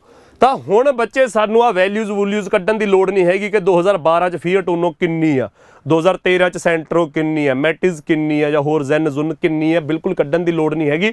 ਅਸੀਂ ਜਦੋਂ ਬੇਸ ਸੇਮ ਕਰਨਾ ਹੈ, ਇੱਕ ਪਾਸੇ ਬੇਸ ਜੇ 2000 ਹੈ ਤਾਂ ਦੂਜੇ ਪਾਸੇ ਵੀ 2000 ਬਣਾਤਾ, ਤਾਂ ਬੇਸ ਸੇਮ ਬਣਾਉਣ ਲੱਗਿਆ, ਪਰਸੈਂਟ ਵੈਲਿਊਜ਼ ਜਿਹੜੀਆਂ ਚੇਂਜ ਹੋ ਰਹੀਆਂ ਨੇ ਉਹ ਅਸੀਂ ਕਰਨੀਆਂ ਸਿੱਖ ਲੀਆਂ। ਅਗਲੇ ਕੁਐਸਚਨ 'ਚ ਇਹਦੀ ਫਿਰ ਪ੍ਰੈਕਟਿਸ ਕਰਾਂਗੇ, ਫਿਰ ਉਸ ਤੋਂ ਬਾਅਦ ਪਰਸੈਂਟ ਵੈਲਿਊਜ਼ ਤੇ ਹੀ ਖੇਡ ਜੋ ਐਗਜ਼ਾਮੀਨਰ ਪੁੱਛ ਰਿਹਾ, ਕਿਸੇ ਵੀ ਸਵਾਲ 'ਚ ਜੋ ਵੀ ਪੁੱਛਿਆ ਹੋਊਗਾ ਪਰਸੈਂਟ ਵੈਲਿਊਜ਼ ਤੇ ਖੇਡ ਜਾਾਂਗੇ ਆਪਾਂ। ਅਗਲਾ ਕੁਐਸਚਨ ਦੇਖੋ ਬੱਚੇ, ਅਗਲਾ ਕੁਐਸਚਨ ਹੈ ਵਟ ਇਜ਼ ਦਾ ਰੇਸ਼ੀਓ ਕੱਢਣੀ ਹੈ ਕਾਦੀ between Zen's registration in 2012 and that of Santro in 2013। ਤਾਂ ਬੱਚੇ 2012 ਦੀ ਜ਼ੈਨ ਉਹਦੀ ਆਪਾਂ ਰੇਸ਼ੀਓ ਦੱਸਣੀ ਹੈ 2013 ਦੀ ਸੈਂਟਰੋ ਦੇ ਨਾਲ। 2013 ਦੀ ਸੈਂਟਰੋ ਕੀ ਹੈ 35, ਤਾਂ 24/35 ਬੱਚੇ ਸਾਡਾ ਆਨਸਰ ਆ ਜਾਊਗਾ। ਇਹ ਤੋਂ ਸੌਖਾ ਹੋਰ ਕੁਝ ਨਹੀਂ ਹੈਗਾ। ਹੁਣ ਸਾਨੂੰ ਕੁਐਸਚਨਾਂ ਦੇ ਵਿੱਚ ਕਰਨ ਲਈ ਕੁਝ ਨਹੀਂ ਬਚਿਆ ਹੈਗਾ, ਸਿੱਧੇ ਆਨਸਰ ਆ ਰਹੇ ਨੇ। ਤਾਂ ਮਤਲਬ ਜਿਹੜਾ ਡਬਲ ਪਾਈ ਚਾਰਟ, ਜਦੋਂ ਆਪਾਂ ਇਮੇਜ ਪੜ੍ਹ ਰਹੇ ਹਾਂ, ਇਮੇਜ ਦੇਖ ਰਹੇ ਹਾਂ ਕਿ 2 ਪਾਈ ਚਾਰਟ ਦਿੱਤੇ ਹੋਏ ਨੇ, ਦੋਹਾਂ 'ਚ 5 ਵੈਲਿਊਜ਼ ਨੇ, ਜਿੰਨੀਆਂ ਵੈਲਿਊਜ਼ ਸਾਨੂੰ ਐਕਸਟਰੈਕਟ ਕਰਨ ਦੀ ਲੋੜ ਪੈਣੀ ਸੀ, ਕੁਛ ਲੋੜ ਨਹੀਂ ਪਈ, ਸਿੱਧੇ ਆਨਸਰ ਆ ਰਹੇ ਨੇ, 10 ਸਕਿੰਟ ਵੀ ਨਹੀਂ ਲੱਗ ਰਹੇ। ਅਗਲਾ ਕੁਐਸਚਨ ਦੇਖ ਲੈਂਦੇ ਹਾਂ ਕੀ ਹੀ ਪੁੱਛ ਰਿਹਾ ਐਗਜ਼ਾਮੀਨਰ। ਉਹ ਕਹਿੰਦਾ ਵਿਚ ਕਾਰਸ ਰਜਿਸਟ੍ਰੇਸ਼ਨ ਇਨਕਰੀਜ਼ਿਜ਼ ਮੈਕਸਿਮਮ ਇਨ ਨੰਬਰਸ। ਹੁਣ ਜੇ ਬੱਚੇ ਆਪਾਂ ਓਕੇ, ਐਗਜ਼ਾਮੀਨਰ ਪੁੱਛ ਰਿਹਾ ਕਿਹੜੀ ਕਾਰ ਦੀ ਰਜਿਸਟ੍ਰੇਸ਼ਨ ਹੈ, ਇਨਕਰੀਜ਼ ਤਾਂ ਹੋਈ, ਇਨਕਰੀਜ਼ ਤਾਂ ਇੱਕ ਤੋਂ ਜ਼ਿਆਦਾ ਕਾਰਾਂ ਦੀ ਹੋਈ ਹੋ, ਉਹਨੇ ਮੈਕਸਿਮਮ ਪੁੱਛਿਆ ਵੀ ਕਿਹੜੀ ਕਾਰ ਦੀ ਰਜਿਸਟ੍ਰੇਸ਼ਨ ਸਭ ਤੋਂ ਜ਼ਿਆਦਾ ਇਨਕਰੀਜ਼ ਹੋਈ ਹੈ 2012 ਤੋਂ 13। ਉਹ ਦੱਸਣਾ। ਤਾਂ ਬੱਚੇ ਜੇ ਆਪਾਂ ਬੇਸ ਸੇਮ ਨਾ ਕੀਤਾ ਹੁੰਦਾ, ਆਪਣਾ ਓਰੀਜਨਲ ਹੁੰਦਾ ਵੀ ਇੱਥੇ ਬੇਸ 2000 ਹੈ, ਉਹਦੀਆਂ ਆ 5% ਵੈਲਿਊਜ਼ ਨੇ, ਇੱਥੇ ਬੇਸ 2500 ਹੈ, ਉਹਦੀਆਂ ਆ ਅੰਦਰਲੀਆਂ 5% ਵੈਲਿਊਜ਼ ਨੇ, ਅਸੀਂ ਆ ਕੁਐਸਚਨ ਦਾ ਆਨਸਰ ਕਰਨਾ ਹੁੰਦਾ ਵੀ ਕਿਹੜੀ ਕਾਰ ਦੀ ਰਜਿਸਟ੍ਰੇਸ਼ਨ ਹੈ ਜਿਹੜੀ ਸਭ ਤੋਂ ਜ਼ਿਆਦਾ ਇਨਕਰੀਜ਼ ਕਰ ਰਹੀ ਹੈ, ਤਾਂ ਸਾਰਿਆਂ ਨੂੰ ਅਸੀਂ ਨੰਬਰਾਂ 'ਚ ਕਨਵਰਟ ਕਰਨਾ ਪੈਂਦਾ। 5 ਕਨਵਰਜ਼ਨਾਂ ਇੱਧਰ ਹੁੰਦੀਆਂ, 5 ਹੀ ਇੱਧਰ ਹੁੰਦੀਆਂ, ਫਿਰ ਸਾਰਿਆਂ ਨੂੰ ਮਾਈਨਸ ਕਰਨਾ ਪੈਂਦਾ, ਉਹ ਵੱਡੀਆਂ ਵੈਲਿਊਜ਼ ਬਣ ਜਾਂਦੀਆਂ, ਮਾਈਨਸ ਕਰਨਾ ਪੈਂਦਾ। ਹੁਣ ਕੀ ਹੈ, ਪਰਸੈਂਟੇਜ ਦੇ ਵਿੱਚ ਖੇਡਾਂਗੇ। ਤਾਂ 2012 ਚ ਸੈਂਟਰੋ ਕਿੰਨੀਆਂ ਰਜਿਸਟਰ ਹੋਈਆਂ? 26, ਮੈਟਿਸ 21, ਜ਼ੈਨ 24, ਸਫਾਰੀ 17, ਉਨੋ 12। ਤੇ 2013 ਚ ਕਿੰਨੀਆਂ ਹੋਈਆਂ? ਸੈਂਟਰੋ 35, ਫੀਅਟ 10, ਸਫਾਰੀ 17.5, ਜ਼ੈਨ 30 ਤੇ ਮੈਟਿਸ 32.5। ਤਾਂ ਕਿਹਦਾ ਇਨਕਰੀਜ਼ ਸਭ ਤੋਂ ਮੈਕਸਿਮਮ ਹੈ? ਤਾਂ ਬੱਚੇ ਫੀਅਟ ਦਾ ਤਾਂ ਇਨਕਰੀਜ਼ ਹੀ ਨਹੀਂ ਹੈਗਾ, ਡਿਕਰੀਜ਼ ਹੈ, 12 ਦੀ ਥਾਂ ਤੇ 10 ਰਹਿ ਗਈ। ਸੈਂਟਰੋ ਦਾ 26 ਤੋਂ 35, 9 ਦਾ ਇਨਕਰੀਜ਼ ਹੈ। ਮੈਟਿਸ 21 ਤੋਂ 32.5, 11.5 ਦਾ ਇਨਕਰੀਜ਼ ਹੈ। ਜ਼ੈਨ 24 ਤੋਂ 30, 6 ਦਾ ਇਨਕਰੀਜ਼ ਹੈ। ਸਫਾਰੀ 17 ਤੋਂ 17.5, 0.5 ਦਾ ਇਨਕਰੀਜ਼ ਹੈ। ਸੋ ਕਿਹਦਾ ਇਨਕਰੀਜ਼ ਸਭ ਤੋਂ ਜ਼ਿਆਦਾ ਹੈ? ਮੈਟਿਸ ਦਾ। ਤਾਂ ਬੱਚੇ ਸੀ ਆਪਸ਼ਨ ਤੁਹਾਡਾ ਆਨਸਰ ਆ ਗਿਆ। ਇਹ ਤੋਂ ਸੌਖਾ ਤਰੀਕਾ ਹੀ ਨਹੀਂ ਕੋਈ ਹੈਗਾ ਕਿ ਡਬਲ ਪਾਈ ਚਾਰਟ ਦਾ ਸਵਾਲ ਆ ਜੇ ਤੇ ਸਾਨੂੰ ਕੋਈ ਕੁਐਸਚਨ ਤੰਗ ਕਰ ਜੇ ਅਸੀਂ ਡਬਲ ਪਾਈ ਚਾਰਟ ਜਿਹਦੇ ਵਿੱਚ 2 ਪਾਈ ਚਾਰਟ ਦਿੱਤੇ ਹੁੰਦੇ ਆ, ਜੇ ਅਸੀਂ ਉਹਦੇ ਵਿੱਚ ਬੇਸ ਸੇਮ ਕਰਨਾ ਸਿੱਖ ਲਿਆ ਤਾਂ ਬੇਸ ਸੇਮ ਕਰਕੇ ਤਾਂ ਫਿਰ ਐਗਜ਼ਾਮੀਨਰ ਸਾਨੂੰ ਜੋ ਮਰਜ਼ੀ ਪੁੱਛੀ ਜਾਵੇ, ਅਸੀਂ 5-5, 10-10 ਸਕਿੰਟਾਂ 'ਚ ਆਨਸਰ ਕਰ ਰਹੇ ਹਾਂ। ਮੈਂ ਅਗਲੇ ਕੁਐਸਚਨ ਦੇ ਵਿੱਚ ਵੀ ਡਿਟੇਲ 'ਚ ਬੇਸ ਸੇਮ ਕਰਨਾ ਸਿਖਾਊਂਗਾ। ਧਿਆਨ ਨਾਲ ਸੁਣ ਲਿਓ ਕਿ ਬੇਸ ਕਿਵੇਂ ਸੇਮ ਕਰਨਾ। ਇੱਕ ਤਾਂ ਇਸ ਕੁਐਸਚਨ 'ਚ ਮੈਂ ਡਿਟੇਲ 'ਚ ਦੱਸਤਾ, ਅਗਲੇ 'ਚ ਫਿਰ ਡਿਟੇਲ 'ਚ ਦੱਸੂਗਾ। ਬੇਸ ਸੇਮ ਕਰਨ ਤੋਂ ਬਾਅਦ ਕੱਢਣ ਪਾਉਣ ਨੂੰ ਕੁਛ ਨਹੀਂ 50 ਕੁਐਸਚਨਾਂ 'ਚ ਬਚਦਾ। ਅਗਲਾ ਕੁਐਸਚਨ ਦੇਖ ਲਓ, ਮੇਰੇ ਖਿਆਲ 'ਚ ਆਖਰੀ ਸੀਗਾ, ਨਹੀਂ ਆਖਰੀ ਕੁਐਸਚਨ ਹੈ। ਕੁਐਸਚਨ ਹੈ ਸਫਾਰੀਜ਼ ਰਜਿਸਟ੍ਰੇਸ਼ਨ ਇਨ 2012। ਉਹ ਕਹਿੰਦੇ 2012 ਚ Safari is what percent of registration of Zen in 2013। ਉਹ ਕਹਿੰਦੇ Safari in 2012 is what percent of Zen in 2013 ਤੇ ਪਰਸੈਂਟੇਜ ਕੱਢਣੀ ਹੈ ਤਾਂ ਮਲਟੀਪਲਾਈ 100 ਕਰਾਂਗੇ। ਤਾਂ ਸਫਾਰੀ 2012 ਚ ਕਿੰਨੀ ਹੈ? 17। ਐਗਜ਼ਾਮੀਨਰ ਕਹਿੰਦਾ 17 is what percent of Zen in 2013 ਕੀ ਹੈ? 30 ਪਰਸੈਂਟੇਜ ਕੱਢਣ ਲਈ ਮਲਟੀਪਲਾਈ 100, 0 ਨਾਲ 0 ਕੱਟੀ, 170/3 ਆ ਗਿਆ ਜੀ। 170/3 ਕਿੰਨਾ ਹੁੰਦਾ? 56 2/3%। ਤਾਂ ਇਸ ਕੁਐਸਚਨ ਦਾ ਆਨਸਰ ਤੁਹਾਡਾ ਕਿੰਨਾ ਆਜੂ? 56 2/3 ਆ ਪਿਆ ਜੀ 56.6666%। ਤਾਂ ਬੱਚੇ ਇਸ ਕੁਐਸਚਨ ਦਾ ਆਨਸਰ 56.66। ਮੈਂ ਮਿਕਸਡ ਫ੍ਰੈਕਸ਼ਨ 'ਚ ਲਿਖ ਲਿਆ, ਤੁਹਾਡਾ ਡੈਸੀਮਲ ਦੇ ਵਿੱਚ ਆਪਸ਼ਨ ਹੈਗਾ 56.66%। ਤਾਂ ਇਹ ਕੁਐਸਚਨ ਬੱਚੇ ਇੰਨੀ ਛੇਤੀ ਹੋ ਰਹੇ ਨੇ। ਐਗਜ਼ਾਮੀਨਰ ਪੁੱਛ ਕੀ ਰਿਹਾ? ਪਰਸੈਂਟੇਜ ਪੁੱਛ ਰਿਹਾ ਜਾਂ ਰੇਸ਼ੀਓ ਪੁੱਛ ਰਿਹਾ ਜਾਂ ਪਲੱਸ ਮਾਈਨਸ ਕਰਕੇ ਡਿਫਰੈਂਸ ਪੁੱਛ ਰਿਹਾ। ਐਵਰੇਜ ਹਾਲਾਂਕਿ ਨਹੀਂ ਪੁੱਛੀ, ਐਵਰੇਜ ਵੀ ਪੁੱਛ ਸਕਦਾ ਸੀਗਾ ਐਗਜ਼ਾਮੀਨਰ। ਮੰਨ ਲਓ ਐਗਜ਼ਾਮੀਨਰ ਨੇ ਸਾਨੂੰ ਐਵਰੇਜ ਪੁੱਛ ਲਈ ਕਿ ਜ਼ੈਨ ਦੀ ਦੋਨਾਂ ਸਾਲਾਂ ਦੀ ਐਵਰੇਜ ਦੱਸੋ। ਜੇ ਅਸੀਂ ਬੇਸ ਨਾ ਸੇਮ ਕੀਤਾ ਹੁੰਦਾ ਤਾਂ ਅਸੀਂ ਇੱਧਰ ਜ਼ੈਨ ਦੀ ਵੈਲਿਊ ਕੱਢਦੇ, 24% 2000 ਨਾਲ 480 ਬਣ ਜਾਂਦਾ, 24 ਗੁਣਾ 20, ਤੇ 24% 2500 ਦੇ ਨਾਲ 600 ਬਣ ਜਾਂਦਾ। ਜੇ ਤੁਸੀਂ ਕਨਵਰਟ ਕਰ ਲੈਂਦੇ ਤਾਂ 480 ਤੇ 600 ਐਡ ਕਰਕੇ ਆ ਗਿਆ 1080 ਡਿਵਾਈਡ ਬਾਈ 2, ਕਿਉਂਕਿ ਐਵਰੇਜ ਕੱਢਣੀ ਤਾਂ ਆਨਸਰ ਆ ਜਾਂਦਾ 540। ਹੁਣ ਤੁਸੀਂ ਕੀ ਕਰਨਾ? ਹੁਣ ਤੁਸੀਂ ਜ਼ੈਨ ਤੇ ਦੋਨਾਂ ਸਾਲਾਂ 'ਚ ਜ਼ੈਨ ਦੀ ਐਵਰੇਜ ਕੱਢਣੀ ਤਾਂ ਇੱਧਰ ਜ਼ੈਨ 24, ਇੱਧਰ ਜ਼ੈਨ 30, ਐਡ ਕਰਕੇ ਆ ਗਿਆ 24 ਤੇ 30 54, 54/2 ਕਰ ਦਿਓ 27%। ਤਾਂ ਹੁਣ ਐਵਰੇਜ ਆ ਗਈ 27%। 1% ਜੇ 20 ਹੈ, ਕਿਉਂਕਿ ਉਧਰ ਵੀ ਬੇਸ 2000 ਤੇ 1% 20 ਹੈ, ਤਾਂ 27 × 20 ਆਨਸਰ ਆ ਜਾਊਗਾ ਤੁਹਾਡਾ 540। ਤਾਂ ਇੰਨਾ ਕੁ ਸੌਖਾ ਹੋ ਗਿਆ ਜੇ ਤੁਸੀਂ ਬੇਸ ਸੇਮ ਕਰਨਾ ਸਿੱਖ ਗਏ। ਤਾਂ ਅਗਲੇ ਕੁਐਸਚਨ 'ਚ ਵੀ ਮੈਂ ਬੇਸ ਸੇਮ ਕਰਨਾ ਸਿਖਾਊਂਗਾ। ਬੇਸ ਸੇਮ ਕਰਨ ਤੋਂ ਬਾਅਦ 5 ਦੇ 5 ਕੁਐਸਚਨ ਸਾਡੇ ਇੰਨੇ ਕੀ ਈਜ਼ਲੀ ਹੁੰਦੇ ਜਾਣਗੇ ਬੱਚੇ। ਤਾਂ ਅਗਲਾ ਕੁਐਸਚਨ ਦੇਖਦੇ ਹਾਂ ਆਪਾਂ। ਅਗਲੇ ਕੁਐਸਚਨ 'ਚ ਐਗਜ਼ਾਮੀਨਰ ਸਾਨੂੰ 2 ਪਾਈ ਚਾਰਟ ਬਣਾ ਕੇ ਕਹਿ ਰਿਹਾ ਹੈ, study the following graphs showing the number of workers of different categories of factory for 2 different years। ਤਾਂ ਐਗਜ਼ਾਮੀਨਰ ਕਹਿੰਦਾ 2 ਅਲੱਗ-ਅਲੱਗ ਸਾਲਾਂ ਦੇ ਲਈ ਕਿਸੇ ਫੈਕਟਰੀ 'ਚ ਜਿੰਨੇ ਵਰਕਰ ਕੰਮ ਕਰਦੇ ਨੇ ਉਹਨਾਂ ਦੀ ਗਿਣਤੀ ਦਿੱਤੀ ਹੋਈ ਹੈ ਤੇ ਉਹ ਵਰਕਰ ਕੀ ਨੇ? ਡਿਫਰੈਂਟ ਕੈਟੇਗਰੀਜ਼ ਦੇ ਨੇ। ਕਿਹੜੀਆਂ ਕੈਟੇਗਰੀਜ਼ ਨੇ? PQRSTU। ਤਾਂ ਸਨ 2021 ਤੇ ਸਨ 2022 ਦੀ ਗੱਲ ਹੋ ਰਹੀ ਹੈ ਕਿ PQRST ਤੇ U ਤਰ੍ਹਾਂ ਦੇ ਇਹ ਕੈਟੇਗਰੀਜ਼ ਨੇ ਵਰਕਰਸ ਦੀਆਂ। ਇਹਨਾਂ ਕੈਟੇਗਰੀਆਂ ਦੇ ਕਿੰਨੇ ਵਰਕਰ ਕੰਮ ਕਰਦੇ ਨੇ? ਤਾਂ 2021 ਦਾ ਟੋਟਲ ਹੈ 2000, 2022 ਦਾ ਟੋਟਲ ਹੈ 2400। ਤਾਂ ਇਹ ਟੋਟਲ ਹੈ। ਤਾਂ 2021 ਦੀ ਜੇ ਗੱਲ ਕਰੀਏ ਤਾਂ ਟੋਟਲ 2000 ਵਰਕਰਸ ਦੇ ਵਿੱਚੋਂ P ਕੈਟੇਗਰੀ ਦੇ 13% ਨੇ, Q ਕੈਟੇਗਰੀ ਦੇ 18% ਨੇ, 15% R, 24% S, 22% T, 8% U। ਉਸੇ ਤਰ੍ਹਾਂ 2022 ਦਾ ਟੋਟਲ 2400 ਹੈ, ਤਾਂ ਹਰ ਇੱਕ ਕੈਟੇਗਰੀ ਦੇ ਪਰਸੈਂਟੇਜ ਵਾਈਜ਼ ਸਾਨੂੰ ਵਰਕਰਸ ਦੀ ਗਿਣਤੀ ਦਿੱਤੀ ਹੋਈ ਹੈ। ਪਰਸੈਂਟੇਜ ਦੇ ਵਿੱਚ ਉਹਨੂੰ ਨੰਬਰ 'ਚ ਕਨਵਰਟ ਕਰ ਸਕਦੇ ਆ ਕਿ ਜੇ ਟੋਟਲ 2400 ਹੈ ਤਾਂ 1% ਦੀ ਵੈਲਿਊ 24 ਲੈ ਸਕਦੇ ਆ, 24 ਗੁਣਾ ਕਰਕੇ ਹਰ ਇੱਕ ਦੀ ਵੈਲਿਊ ਆ ਜਾਊਗੀ। ਪਰ ਅਸੀਂ ਇੱਧਰ 1% ਦੀ ਵੈਲਿਊ 20 ਹੈ ਤਾਂ 20 ਗੁਣਾ ਕਰਕੇ ਸਾਰੀਆਂ ਵੈਲਿਊਜ਼ ਕੱਢਾਂਗੇ, ਇੱਧਰ 1% ਦੀ ਵੈਲਿਊ 24 ਹੈ ਤਾਂ 24 ਗੁਣਾ ਕਰਕੇ ਸਾਰੀਆਂ ਵੈਲਿਊਜ਼ ਕੱਢਾਂਗੇ, ਫਿਰ ਉਹ ਵੈਲਿਊਜ਼ ਦਾ ਕੰਪੈਰੀਜ਼ਨ ਜਾਂ ਕਰਦੇ ਫਿਰਾਂਗੇ, ਉਹ ਵੀ ਤਾਂ ਵੱਡੀਆਂ ਹੋਣਗੀਆਂ ਨਾ 24 ਗੁਣਾ ਕਰਕੇ। ਹੁਣ 24 ਗੁਣਾ 18 ਦੇਖੋ ਕਿੰਨਾ ਬਣਦਾ ਹੈਗਾ, ਮੇਰੇ ਖਿਆਲ 'ਚ 432, 24 ਗੁਣਾ 18 432 ਬਣਦਾ। 432 ਨੂੰ ਕੰਪੇਅਰ ਕਰਨਾ ਕਿਸੇ ਨਾਲ ਪਲੱਸ ਮਾਈਨਸ ਹੀ ਕਰਨਾ, ਪਰਸੈਂਟੇਜ ਵੀ ਛੱਡੋ, ਪਲੱਸ ਮਾਈਨਸ ਕਰਨਾ ਹੀ ਨਹੀਂ ਸੌਖਾ। 24 ਦਾ 16 ਗੁਣਾ ਮੇਰੇ ਖਿਆਲ 'ਚ ਬਣ ਜਾਊਗਾ 384 ਸ਼ਾਇਦ, ਉੱਥੇ ਵੀ ਪਲੱਸ ਮਾਈਨਸ ਕਰਨਾ ਕੋਈ ਬਹੁਤਾ ਸੌਖਾ ਨਹੀਂ ਹੈਗਾ। 24 ਦਾ 25 ਗੁਣਾ ਤਾਂ ਚਲੋ 600 ਬਣ ਜਾਊਗਾ, ਇੱਥੇ 18 ਦਾ 20 ਗੁਣਾ 360 ਬਣ ਜਾਊਗਾ, 24 ਦਾ 20 ਗੁਣਾ 480 ਬਣ ਜਾਊਗਾ। ਤਾਂ ਵੈਲਿਊਜ਼ ਜਿਹੜੀਆਂ ਨੇ 400 ਕੁਛ 500 ਕੁਛ 'ਚ ਜਾ ਰਹੀਆਂ ਨੇ, ਤਾਂ 400 ਕੁਛ 500 ਕੁਛ 'ਚ ਜਾ ਰਹੀਆਂ ਵੈਲਿਊਜ਼ ਦੀ ਕੈਲਕੂਲੇਸ਼ਨ ਸੌਖੀ ਕਰਾਂਗੇ ਜਾਂ ਆ 13 18 15 8 10 18 20 16 25 11 ਇਹਨਾਂ ਦੀ ਕੈਲਕੂਲੇਸ਼ਨ ਸੌਖੀ ਹੋਊ। ਓਬਵੀਅਸਲੀ ਛੋਟੇ ਨੰਬਰਾਂ ਦੀ ਕੈਲਕੂਲੇਸ਼ਨ ਸੌਖੀ ਹੋਊਗੀ। ਤਾਂ ਛੋਟੇ ਨੰਬਰਾਂ ਦੀ ਕੈਲਕੂਲੇਸ਼ਨ ਸੌਖੇ ਕਰਨ ਦੇ ਲਈ ਕੁਐਸਚਨ ਜੋ ਮਰਜ਼ੀ ਪੁੱਛੇ ਜਾਣ, ਜਿਹੋ ਜਿਹੀ ਮਰਜ਼ੀ ਕੈਲਕੂਲੇਸ਼ਨ ਆ ਜੇ, ਉਹ ਅਸੀਂ ਸੌਖੇ ਤਰੀਕੇ ਨਾਲ ਕਰ ਸਕੀਏ, ਇਸੇ ਲਈ ਅਸੀਂ ਡਬਲ ਪਾਈ ਚਾਰਟ ਦੇ ਕੇਸ 'ਚ ਬੇਸ ਸੇਮ ਕਰਦੇ ਹਾਂ। ਹੁਣ ਬੇਸ ਕੀ ਹੈ, ਇੱਕ ਪਾਸੇ ਹੈ 2000, ਇੱਕ ਪਾਸੇ ਹੈ 2400। ਤਾਂ ਸੇਮ ਕੀ ਕਰਨਾ ਹੈ, ਓਬਵੀਅਸਲੀ 2000 ਤੇ 2400 ਚੋਂ ਕਿਹੜਾ ਨੰਬਰ ਸੌਖਾ ਹੈ, 2000 ਜ਼ਿਆਦਾ ਸੌਖਾ ਹੈ। 1% ਦੀ ਵੈਲਿਊ 20, ਉੱਥੇ 1% ਦੀ ਵੈਲਿਊ 24 ਸੀ, ਤਾਂ 2400 ਨਾਲ ਤਾਂ 2000 ਸੌਖਾ ਹੈ ਨਾ। ਤਾਂ ਬੇਸ ਅਸੀਂ 2000 ਰੱਖਾਂਗੇ। ਜੇ ਬੇਸ ਅਸੀਂ 2000 ਰੱਖਣਾ ਹੈ ਤਾਂ ਇੱਧਰ ਅਸੀਂ ਬੇਸ 2000 ਕਰਾਂਗੇ, 2400 ਨੂੰ ਕੱਟ ਕੇ ਮੈਂ ਸਿੱਧਾ 2000 ਲਿਖਤਾ।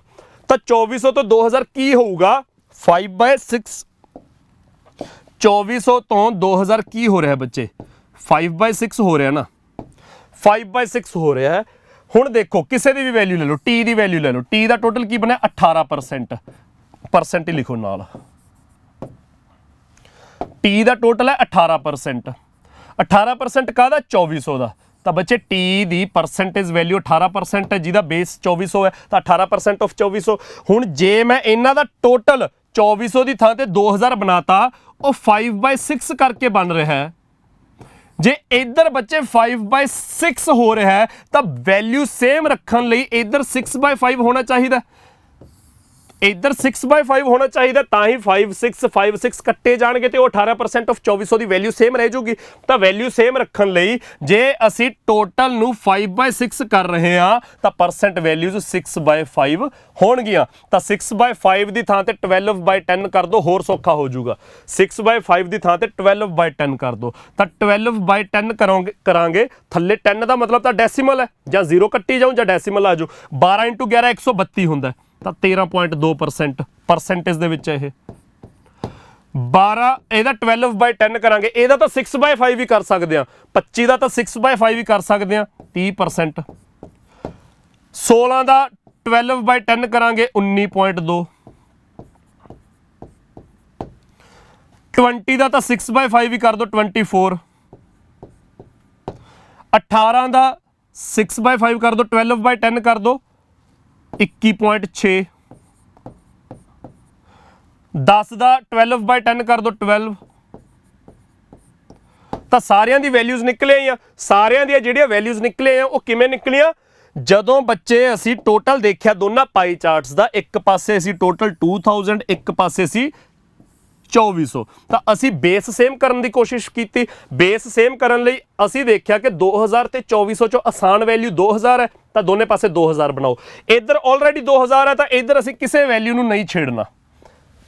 ਇਹਨੂੰ 2000 ਬਣਾਉਣਾ ਤਾਂ 2400 ਨੂੰ 2000 ਬਣਾਉਣ ਲਈ 5/6 ਕੀਤਾ। ਜੇ ਟੋਟਲ 5/6 ਹੋ ਰਿਹਾ ਹੈ, ਇਹ ਤਾਂ ਮਨ 'ਚ ਸੋਚ ਲਾਂਗੇ ਕਿ ਕੈਲਕੂਲੇਸ਼ਨ 5/6 ਹੋਣੀ ਹੈ, ਇਹ ਲਿਖਣ ਦੀ ਲੋੜ ਨਹੀਂ ਪੈਣੀ, ਮੈਂ ਲਿਖ ਕੇ ਸਮਝਾ ਰਿਹਾ, ਪੇਪਰ 'ਚ ਤੁਸੀਂ ਨਹੀਂ ਲਿਖਣਾ, ਤੁਸੀਂ ਤਾਂ ਚੁੱਪ ਕਰਕੇ 2400 ਤੇ ਕਾਟਾ ਮਾਰਨਾ, 2000 ਲਿਖ ਦੇਣਾ। ਉਹ ਤਾਂ ਦਿਮਾਗ 'ਚ ਦੇਖ ਲਾਂਗੇ ਕਿ ਭਾਈ 2400 ਨੂੰ ਜੇ ਅਸੀਂ 2000 ਬਣਾ ਰਹੇ ਹਾਂ ਤਾਂ 5/6 ਹੋ ਰਿਹਾ, ਤਾਂ ਸਾਰੀਆਂ ਪਰਸੈਂਟ ਵੈਲਿਊਜ਼ 6/5 ਕਰ ਲਾਂਗੇ। ਕੈਲਕੂਲੇਸ਼ਨ ਸੌਖੀ ਕਰਨ ਲਈ 6/5 ਦੀ ਥਾਂ ਤੇ ਕਿਤੇ 12/10 ਵੀ ਕਰ ਸਕਦੇ ਹਾਂ, ਨਹੀਂ ਤਾਂ 6/5 ਕਰ ਸਕਦੇ ਹਾਂ। ਨਵੀਆਂ ਪਰਸੈਂਟ ਵੈਲਿਊਜ਼ ਆ ਜਾਣਗੀਆਂ, ਤੇ ਜਿਹੜੀਆਂ ਨਵੀਆਂ ਪਰਸੈਂਟ ਵੈਲਿਊਜ਼ ਆ ਰਹੀਆਂ ਨੇ ਉਹ ਕੀ ਆ ਗਿਆ, ਜਿਨ੍ਹਾਂ ਦਾ ਬੇਸ 2000 ਬਣ ਗਿਆ। ਤਾਂ ਵੈਲਿਊ ਤਾਂ ਓਨੀ ਹੈ। ਜਿਹੜਾ P ਦਾ 11% ਹੈ, ਉਹ ਜੇ 2400 ਦੇ ਨਾਲ ਦੇਖਾਂਗੇ ਤਾਂ 13.2% 2000 ਦੇ ਨਾਲ ਦੇਖਿਆ ਜਾ ਸਕਦਾ, ਸੇਮ ਵੈਲਿਊ ਆਊਗੀ। 13.2% ਕੱਢਣ ਦਾ ਫਾਇਦਾ ਕੀ ਹੋ ਗਿਆ, ਜੇ ਐਗਜ਼ਾਮੀਨਰ ਸਾਨੂੰ ਕਹੇ ਕਿ P ਦਾ ਕਿੰਨਾ ਇਨਕਰੀਜ਼ ਹੋਇਆ, 2021 ਤੋਂ 2022 ਦੇ ਵਿੱਚ P ਦਾ ਕਿੰਨਾ ਇਨਕਰੀਜ਼ ਹੋਇਆ ਤਾਂ ਬੱਚੇ 13% ਤੋਂ 13.2% ਹੋ ਗਿਆ ਤਾਂ 0.2% ਦਾ ਇਨਕਰੀਜ਼ ਹੋਇਆ। ਅਸੀਂ ਮਾਈਨਸ ਕਰ ਲਿਆ 13.2 ਚੋਂ 13 ਮਾਈਨਸ ਕਿਉਂ ਕਰ ਸਕੇ ਕਿਉਂਕਿ ਦੋਨਾਂ ਪਰਸੈਂਟ ਵੈਲਿਊਜ਼ ਦਾ ਬੇਸ ਸੇਮ ਹੈ। 13% ਦਾ ਬੇਸ ਤਾਂ 2000 ਹੈਗਾ ਹੀ ਸੀ, 13.2% ਦਾ ਬੇਸ ਵੀ 2000 ਹੈ ਤਾਂ ਬੇਸ ਸੇਮ ਹੋਣ ਕਰਕੇ ਸਿੱਧਾ ਕਹਿ ਦਾਂਗੇ ਕਿ 0.2% ਦਾ ਇਨਕਰੀਜ਼ ਹੈ। ਨੰਬਰ 'ਚ ਕੱਢਣਾ ਤਾਂ 1% ਦੀ ਵੈਲਿਊ 20 ਹੈ, 0.2% ਦੀ ਵੈਲਿਊ 0.2 ਗੁਣਾ 20 ਹੋ ਜਾਊਗਾ 4 ਤਾਂ 4 ਵਰਕਰ ਇਨਕਰੀਜ਼ ਹੋਏ P ਦੇ। ਜੇ ਤੁਸੀਂ ਵੈਸੇ ਕੈਲਕੂਲੇਟ ਕਰਨ ਲੱਗਦੇ ਤਾਂ ਵੈਸੇ ਕੈਲਕੂਲੇਟ ਕਰਕੇ ਦੇਖੋ, ਜੇ ਤੁਸੀਂ ਬੇਸ ਸੇਮ ਨਾ ਕੀਤਾ ਹੁੰਦਾ ਤਾਂ ਫਿਰ ਤੁਸੀਂ 13% ਕੱਢਦੇ 2000 ਦਾ 13% ਨਿਕਲਦਾ 13 ਗੁਣਾ 20 ਕਰਕੇ 260 ਫਿਰ 11% ਕੱਢਦੇ 2400 ਦਾ 11% 2400 ਦਾ 1% ਦੀ ਵੈਲਿਊ 24 ਹੈ ਤਾਂ 11 ਗੁਣਾ 24 ਨਿਕਲਦਾ 264। ਜਿਹੜੇ ਬੱਚੇ ਦਾ ਕੈਲਕੂਲੇਸ਼ਨ ਜਿਹੜੇ ਬੱਚੇ ਦੇ ਟੇਬਲਸ ਯਾਦ ਨੇ ਕੈਲਕੂਲੇਸ਼ਨ ਚੰਗੀ ਹੈ ਤਾਂ 4 ਦਾ ਇਨਕਰੀਜ਼ ਹੈ ਉਹ ਅਸੀਂ ਸਿੱਧਾ ਪਰਸੈਂਟੇਜ 'ਚ ਦੇਖ ਲਿਆ 0.2% ਦਾ ਇਨਕਰੀਜ਼ 0.2% ਦਾ ਇਨਕਰੀਜ਼ ਨੰਬਰ 'ਚ ਕਿੰਨਾ ਬਣਿਆ ਹੋਊ ਬੇਸ ਕਿਉਂਕਿ ਦੋਨੇ ਪਾਸੇ ਹੁਣ 2000 ਹੈ ਤਾਂ 1% ਦੀ ਵੈਲਿਊ 20 ਹੈ ਤਾਂ 0.2% ਦੀ ਵੈਲਿਊ 4 ਆ ਜਾਂਦੀ। ਜਿਹੜੀ ਮਰਜ਼ੀ ਕੈਟੇਗਰੀ ਦਾ ਦੇਖ ਸਕਦੇ ਆ ਤਾਂ ਅੱਗੇ ਐਗਜ਼ਾਮੀਨਰ ਜਿਹੜੇ ਵੀ ਸਾਨੂੰ ਕੁਐਸਚਨ ਪੁੱਛੂਗਾ ਹੁਣ ਉਹ ਕੁਐਸਚਨ 5-5 ਸਕਿੰਟ ਲੈਣਗੇ ਨਹੀਂ ਸਾਡੇ। ਦੇਖ ਲਓ ਜੀ ਪਹਿਲਾ ਕੁਐਸਚਨ। ਪਹਿਲੇ ਕੁਐਸਚਨ 'ਚ ਆਪਾਂ ਕੀ ਕੀਤਾ ਟੋਟਲ ਵਰਕਰ 2021 ਤੇ 2022 ਦੇ ਵਿੱਚ ਟੋਟਲ ਵਰਕਰ 2000 ਤੇ ਇੱਧਰ ਵੀ 2000 ਬੇਸ ਸੇਮ ਕਰਤਾ 2000 ਇੱਧਰ ਨਹੀਂ ਛੇੜਿਆ ਤਾਂ ਇਹ ਸਾਰੀਆਂ ਵੈਲਿਊਜ਼ ਉਹੀ ਰਹਿਣਗੀਆਂ। ਇੱਧਰ ਬੇਸ 2000 ਬਣਾਇਆ ਵੈਲਿਊਜ਼ ਸਾਰੀਆਂ ਬਾਹਰਲੇ ਪਾਸੇ ਡੱਬੇ 'ਚ ਲਿਖਤੀਆਂ ਓਰੀਜਨਲ ਵੈਲਿਊਜ਼ ਅੰਦਰ ਉਵੇਂ ਲਿਖੀਆਂ ਹੋਈਆਂ ਨੇ ਡੱਬੇ 'ਚ ਬਾਹਰਲੀਆਂ ਵੈਲਿਊਜ਼ ਲਿਖਤੀਆਂ ਜਿਹੜੀਆਂ ਬੇਸ ਸੇਮ ਕਰਨ ਤੋਂ ਬਾਅਦ ਆਈਆਂ। ਤਾਂ ਕੁਐਸਚਨ ਹੈ ਫਾਈਂਡ ਦਾ ਪਰਸੈਂਟੇਜ ਆਪਾਂ ਪਰਸੈਂਟੇਜ ਕੈਲਕੂਲੇਟ ਕਰਨੀ ਜਿਹਦੀ ਮਰਜ਼ੀ ਜੋ ਮਰਜ਼ੀ ਪੁੱਛ ਲੈ ਕੱਢ ਲਾਂਗੇ। Percentage increase in the number of workers in category U category ਦਾ ਦੱਸਣਾ ਹੈ in 2022 as compare to the previous year. Examiner ਕਹਿੰਦਾ 2022 ਦੇ ਵਿੱਚ ਯੂ ਕੈਟੇਗਰੀ ਦੇ ਵਰਕਰ ਨੇ ਜਿਹੜੇ ਪਿਛਲੇ ਸਾਲ ਦੇ ਮੁਕਾਬਲੇ ਕਿੰਨੇ ਪਰਸੈਂਟ ਇਨਕਰੀਜ਼ ਹੋਏ ਤਾਂ ਬੱਚੇ ਯੂ ਕਿੰਨਾ 12 ਲਵਾਂਗੇ ਬੇਸ ਸੇਮ ਕਰਕੇ। ਪਿਛਲੇ ਸਾਲ ਕਿੰਨਾ ਸੀ 8 ਤਾਂ ਕਿੰਨਾ ਇਨਕਰੀਜ਼ ਹੈ ਪਰਸੈਂਟੇਜ ਦੇ ਵਿੱਚ ਛੱਡੋ ਵੈਸੇ ਦੱਸੋ ਕਿੰਨਾ ਇਨਕਰੀਜ਼ ਹੈ 4 ਦਾ। ਕਿਹਦੇ ਤੋਂ ਪਰਸੈਂਟੇਜ ਕੱਢਣ ਲਈ ਇਨੀਸ਼ੀਅਲ ਦੇ ਨਾਲ ਕੰਪੇਅਰ ਕਰਾਂਗੇ 8 ਦੇ ਨਾਲ ਪਰਸੈਂਟੇਜ ਕੱਢਣ ਲਈ ਮਲਟੀਪਲਾਈ 100 ਆ ਗਿਆ 1/2 50% ਤੁਹਾਡਾ ਆਨਸਰ ਆ ਜਾਊਗਾ। ਇੰਨਾ ਕੁ ਸੌਖਾ ਹੋ ਜਾਊਗਾ।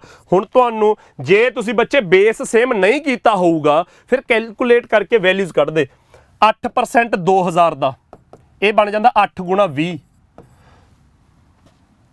10% 2400 ਦਾ ਇਹ ਬਣ ਜਾਂਦਾ 240 ਤਾਂ 80 ਦਾ ਇਨਕਰੀਜ਼ 160 ਤੋਂ ਦੇਖਦੇ 80/160 1/2 50% ਹੀ ਆਉਂਦਾ ਪਰ ਵੈਲਿਊਜ਼ ਕੱਢਣੀਆਂ ਪੈਂਦੀਆਂ। ਹੁਣ ਵੈਲਿਊਜ਼ ਕੱਢਣ ਦੀ ਲੋੜ ਨਹੀਂ ਜੇ ਤੁਸੀਂ ਬੇਸ ਸੇਮ ਕਰ ਲਿਆ। ਜੇ ਬੇਸ ਸੇਮ ਕਰ ਲਿਆ ਤਾਂ ਆਹ ਸਾਰੀ ਕੈਲਕੂਲੇਸ਼ਨ ਤੋਂ ਬਚ ਗਏ ਤੁਸੀਂ।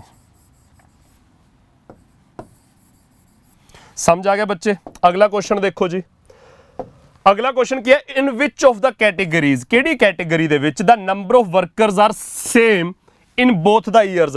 ਐਗਜ਼ਾਮੀਨਰ ਕਹਿੰਦਾ ਕਿਹੜੀ ਕੈਟੇਗਰੀ ਦੇ ਵਿੱਚ ਨੰਬਰ ਆਫ ਵਰਕਰਸ ਨੇ ਜਿਹੜੇ ਸੇਮ ਨੇ ਤਾਂ ਯੂ ਦੇ ਵਿੱਚ 8 12 ਇਨਕਰੀਜ਼ ਹੋ ਰਿਹਾ ਪੀ ਚ 13.2 ਇਨਕਰੀਜ਼ ਹੋ ਰਿਹਾ ਕਿਊ ਚ 18 30 ਇਨਕਰੀਜ਼ ਹੋ ਰਿਹਾ ਆਰ ਚ 15 19.2 ਇਨਕਰੀਜ਼ ਹੋ ਰਿਹਾ ਐਸ ਚ 24 ਐਸ ਚ 24। ਬੇਸ ਸੇਮ ਕੀਤਾ ਹੈ ਤਾਂ ਬੇਸ ਸੇਮ ਹੈ ਤਾਂ ਹੀ ਪਰਸੈਂਟ ਵੈਲਿਊ ਸੇਮ ਹੋਣੀ ਚਾਹੀਦੀ ਹੈ ਤਾਂ ਹੀ ਨੰਬਰ ਆਫ ਵਰਕਰਸ ਸੇਮ ਗਿਣਾਂਗੇ ਤਾਂ ਐਸ ਦੇ ਵਿੱਚ ਬੱਚੇ ਸੀ ਆਪਸ਼ਨ ਆ ਗਿਆ ਤੁਹਾਡਾ ਐਸ। ਸਮਝ ਆ ਗਿਆ ਬੱਚੇ ਸਾਰਿਆਂ ਨੂੰ। ਜਿੰਨੇ ਸਟੂਡੈਂਟਸ ਬੈਠੇ ਨੇ ਆਪਾਂ ਅੱਜ ਦੇ ਸੈਸ਼ਨ 'ਚ ਜਿਹੜੇ ਬੱਚੇ ਲੇਟ ਜੁਆਇਨ ਕਰ ਰਹੇ ਨੇ ਮੈਂ ਉਹਨਾਂ ਨੂੰ ਖਾਸ ਕਰਕੇ ਦੱਸ ਰਿਹਾ ਕਿ ਅੱਜ ਦੇ ਸੈਸ਼ਨ ਦੇ ਵਿੱਚ ਆਪਾਂ ਪਾਈ ਚਾਰਟ ਦੀ ਆਪਾਂ ਪ੍ਰੈਕਟਿਸ ਕੀਤੀ ਹੋਈ ਹੈ ਡਾਟਾ ਟੇਬਲ ਬਾਰ ਗ੍ਰਾਫ ਲਾਈਨ ਚਾਰਟ ਵੀ ਕੀਤਾ ਹੋਇਆ ਆਪਾਂ ਇਨਫੈਕਟ ਕੇਸ ਸਟੱਡੀਜ਼ ਵੀ ਕਰ ਲਿਆ ਸੀ। ਕੇਸ ਸਟੱਡੀਜ਼ ਦੇ ਵੈਨ ਡਾਇਗਰਾਮ ਵਾਲੇ ਬਿਨਾਂ ਵੈਨ ਡਾਇਗਰਾਮ ਵਾਲੇ ਉਹ ਸਾਰੇ ਕਰ ਲਏ ਸੀ। ਕੱਲ ਜਿਹੜੀ ਆਪਣੀ ਕਲਾਸ ਹੋਈ ਸੀ ਮੰਗਲਵਾਰ ਦੀ ਉਹਦੇ ਵਿੱਚ ਆਪਾਂ ਮਿਕਸ ਚਾਰਟ ਕੀਤਾ ਮਿਕਸ ਚਾਰਟ ਦੇ ਕੁਐਸਚਨਸ ਕਰਵਾਏ ਵਿੱਚ ਹੋਮਵਰਕ ਵੀ ਮਿਲਿਆ ਨਾਲ। ਅੱਜ ਦੀ ਕਲਾਸ ਦੇ ਵਿੱਚ ਬੱਚੇ ਆਪਾਂ ਡਬਲ ਪਾਈ ਚਾਰਟ ਕਰ ਰਹੇ ਆ ਤਾਂ ਹੈਗਾ ਤਾਂ ਪਾਈ ਚਾਰਟ ਦਾ ਹੀ ਟਾਈਪ ਹੈ ਪਰ ਜਿਹਦੇ ਵਿੱਚ 2 ਪਾਈ ਚਾਰਟ ਬਣੇ ਹੁੰਦੇ ਆ।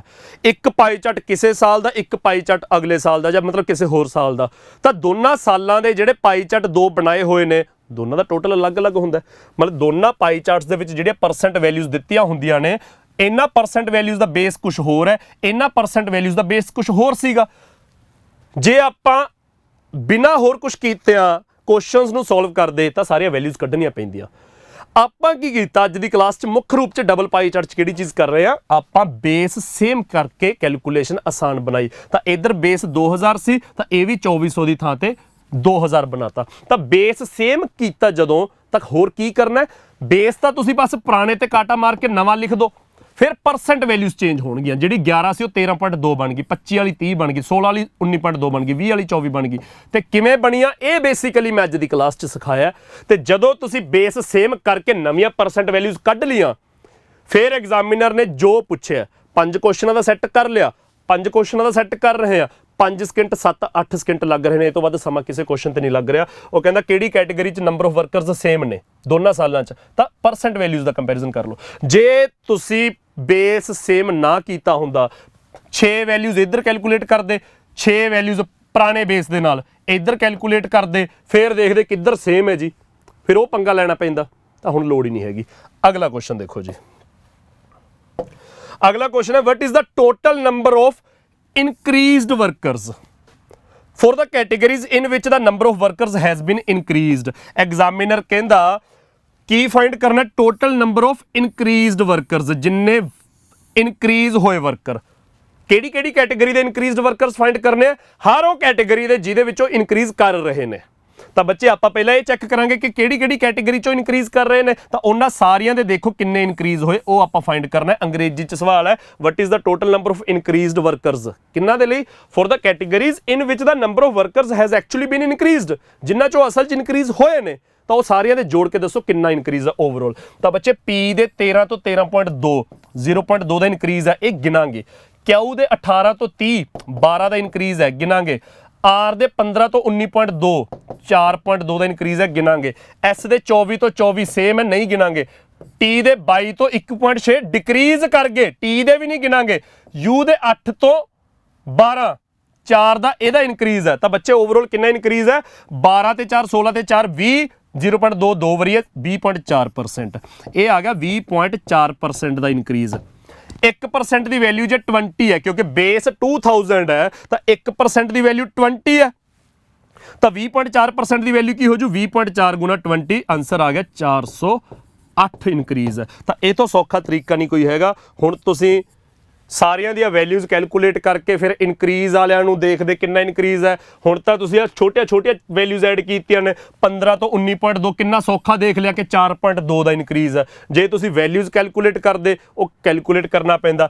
15 ਦਾ ਤਾਂ ਤੁਸੀਂ 20 ਦੇ ਹਿਸਾਬ ਨਾਲ 300 ਕੱਢ ਲੈਂਦੇ, 16 ਦਾ ਤੁਸੀਂ 24 ਦੇ ਹਿਸਾਬ ਨਾਲ ਮਲਟੀਪਲਾਈ ਕਰਦੇ ਫਿਰਦੇ, 16 ਗੁਣਾ 24 ਤੁਹਾਡਾ ਹੋ ਜਾਂਦਾ ਮੇਰੇ ਖਿਆਲ 'ਚ 384। ਫਿਰ ਉਹ ਐਂ ਜੇ ਦੇਖਦੇ ਵੀ 300 ਤੋਂ 384 ਹੈ, 84 ਦਾ ਇਨਕਰੀਜ਼। ਫਿਰ ਉਹ ਨੰਬਰਾਂ ਨਾਲ ਪੰਗੇ ਲੈਂਦੇ ਤਾਂ ਵੀ 408 ਤੇ ਪਹੁੰਚਦੇ। ਹੁਣ ਤੁਸੀਂ ਪਰਸੈਂਟੇਜ ਵਾਲੀਆਂ ਛੋਟੀਆਂ ਵੈਲਿਊਜ਼ ਕੈਲਕੂਲੇਟ ਕੀਤੀਆਂ, ਉਹਦੇ ਨਾਲ ਤੁਸੀਂ ਟੋਟਲ ਤੇ ਪਹੁੰਚ ਗਏ ਕਿ ਕਿੰਨਾ ਇਨਕਰੀਜ਼ ਹੈ।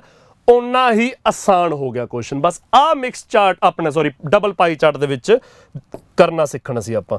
ਅਗਲਾ ਕੁਐਸਚਨ ਦੇਖੋ ਬੱਚੇ ਕੀ ਹੈ, ਵਿਚ of the following categories have shown decrease. ਆਪਾਂ ਹੁਣੇ ਦੇਖ ਲਿਆ ਟੀ ਦੀ ਗੱਲ ਹੋ ਰਹੀ ਹੈ। ਉਹ ਕਹਿੰਦਾ ਕਿਹੜੀਆਂ ਕੈਟੇਗਰੀਜ਼ ਦੇ ਵਿੱਚ have shown decrease in the number of workers from 2021 to 22।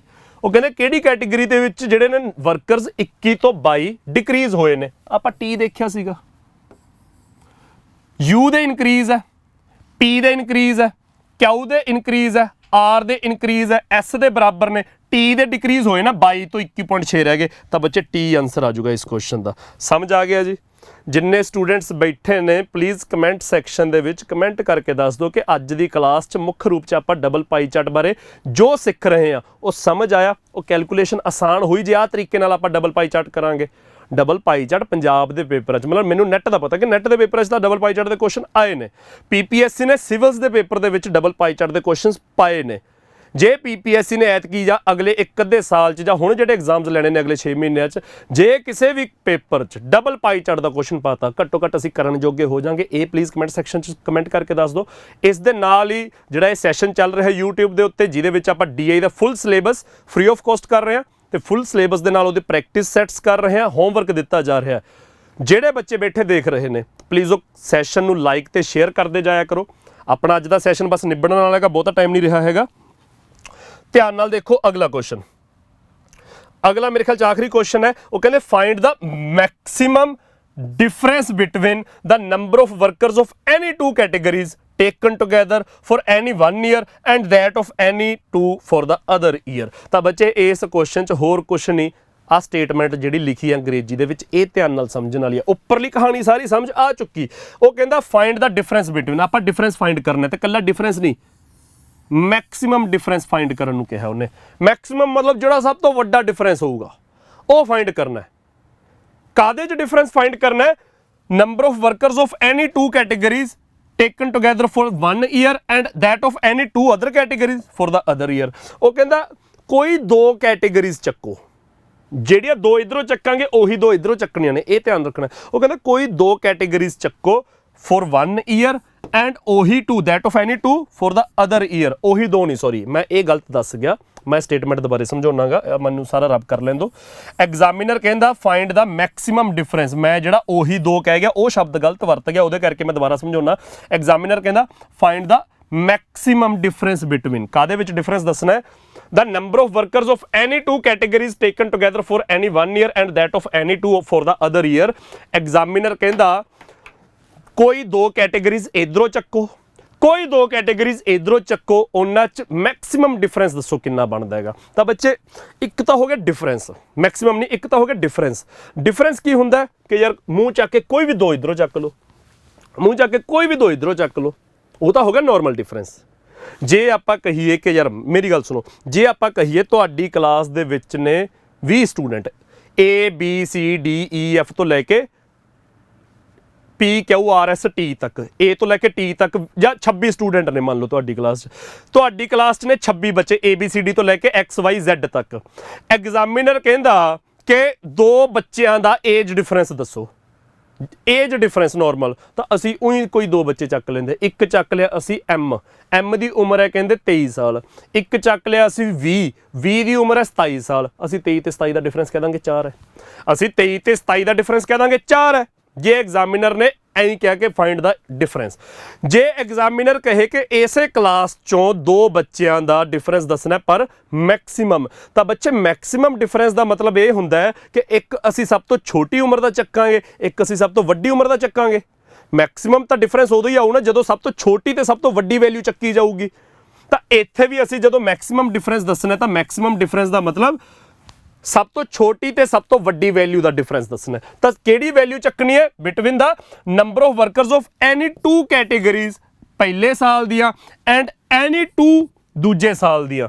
ਤਾਂ ਬੱਚੇ ਪਹਿਲੇ ਸਾਲ ਦੀਆਂ ਵੀ ਕੋਈ 2 ਤੇ ਅਗਲੇ ਸਾਲ ਦੀਆਂ ਵੀ ਕੋਈ 2 ਚੱਕੋ, ਮੈਕਸਿਮਮ ਡਿਫਰੈਂਸ ਹੋਣਾ ਚਾਹੀਦਾ। ਤਾਂ ਮੈਕਸਿਮਮ ਡਿਫਰੈਂਸ ਹੋਊਗਾ ਜੇ ਇੱਧਰ ਮਿਨੀਮਮ ਵੈਲਿਊ ਵਾਲੀਆਂ 2 ਚੱਕ ਲਈਏ ਤੇ ਇੱਧਰੋਂ ਆਪਾਂ ਮੈਕਸਿਮਮ ਵਾਲੀਆਂ 2 ਚੱਕ ਲਈਏ, ਇੱਧਰੋਂ ਬੱਚੇ ਆਪਾਂ ਮਿਨੀਮਮ ਵਾਲੀਆਂ 2 ਚੱਕ ਲਈਏ ਤੇ ਇੱਧਰੋਂ ਮੈਕਸਿਮਮ ਵਾਲੀ 2 ਚੱਕ ਲਈਏ। ਉਹ ਇੱਕ ਤਾਂ ਆਪਣਾ ਸਭ ਤੋਂ ਵੱਡਾ ਡਿਫਰੈਂਸ ਹੋ ਸਕਦਾ, ਪਰ ਹੋਰ ਕੀ ਹੋ ਸਕਦਾ ਕਿ ਇੱਧਰੋਂ ਆਪਾਂ ਮੈਕਸਿਮਮ ਵਾਲੀਆਂ 2 ਚੱਕ ਲਈਏ ਤੇ ਇੱਧਰੋਂ ਆਪਾਂ ਮਿਨੀਮਮ ਵਾਲੀਆਂ 2 ਚੱਕ ਲਈਏ, ਉਹ ਵੀ ਤਾਂ ਕੇਸ ਕੰਸੀਡਰ ਕਰਾਂਗੇ, ਉਹ ਵੀ ਆਪਣਾ ਮੈਕਸਿਮਮ ਡਿਫਰੈਂਸ ਹੋ ਸਕਦਾ। ਤਾਂ ਪਹਿਲਾਂ ਆਪਾਂ ਇੱਧਰੋਂ 2 ਮਿਨੀਮਮ ਤੇ ਉੱਧਰੋਂ 2 ਮੈਕਸਿਮਮ ਚੱਕਦੇ ਹਾਂ। ਇੱਧਰੋਂ 2 ਮਿਨੀਮਮ ਕਿਹੜੀਆਂ ਨੇ? ਇੱਕ ਤਾਂ 8 ਹੈ, ਇੱਕ 13, 21%, 21। ਫਿਰ ਇੱਧਰੋਂ 2 ਮੈਕਸਿਮਮ ਚੱਕਾਂਗੇ, ਇੱਧਰੋਂ 2 ਮੈਕਸਿਮਮ ਕਿਹੜੀਆਂ ਨੇ? ਇੱਕ 30 ਤੇ ਇੱਕ 24, 30 ਤੇ 24 ਕਿੰਨਾ ਹੋ ਗਿਆ? 54। ਤਾਂ ਬੱਚੇ ਡਿਫਰੈਂਸ ਕਿੰਨਾ ਆ ਗਿਆ? ਜਦੋਂ ਪਹਿਲੇ ਚੋਂ 2 ਮਿਨੀਮਮ, ਪਹਿਲੇ ਪਾਸਿਓਂ ਪਹਿਲੇ ਚੋਂ ਮਿਨੀਮਮ ਤੇ ਦੂਜੇ ਚੋਂ ਮੈਕਸਿਮਮ ਚੱਕ ਰਹੇ ਆ, ਉਦੋਂ ਡਿਫਰੈਂਸ ਕਿਹਦੇ ਬਰਾਬਰ ਆ ਗਿਆ ਬੱਚੇ ਤੁਹਾਡਾ?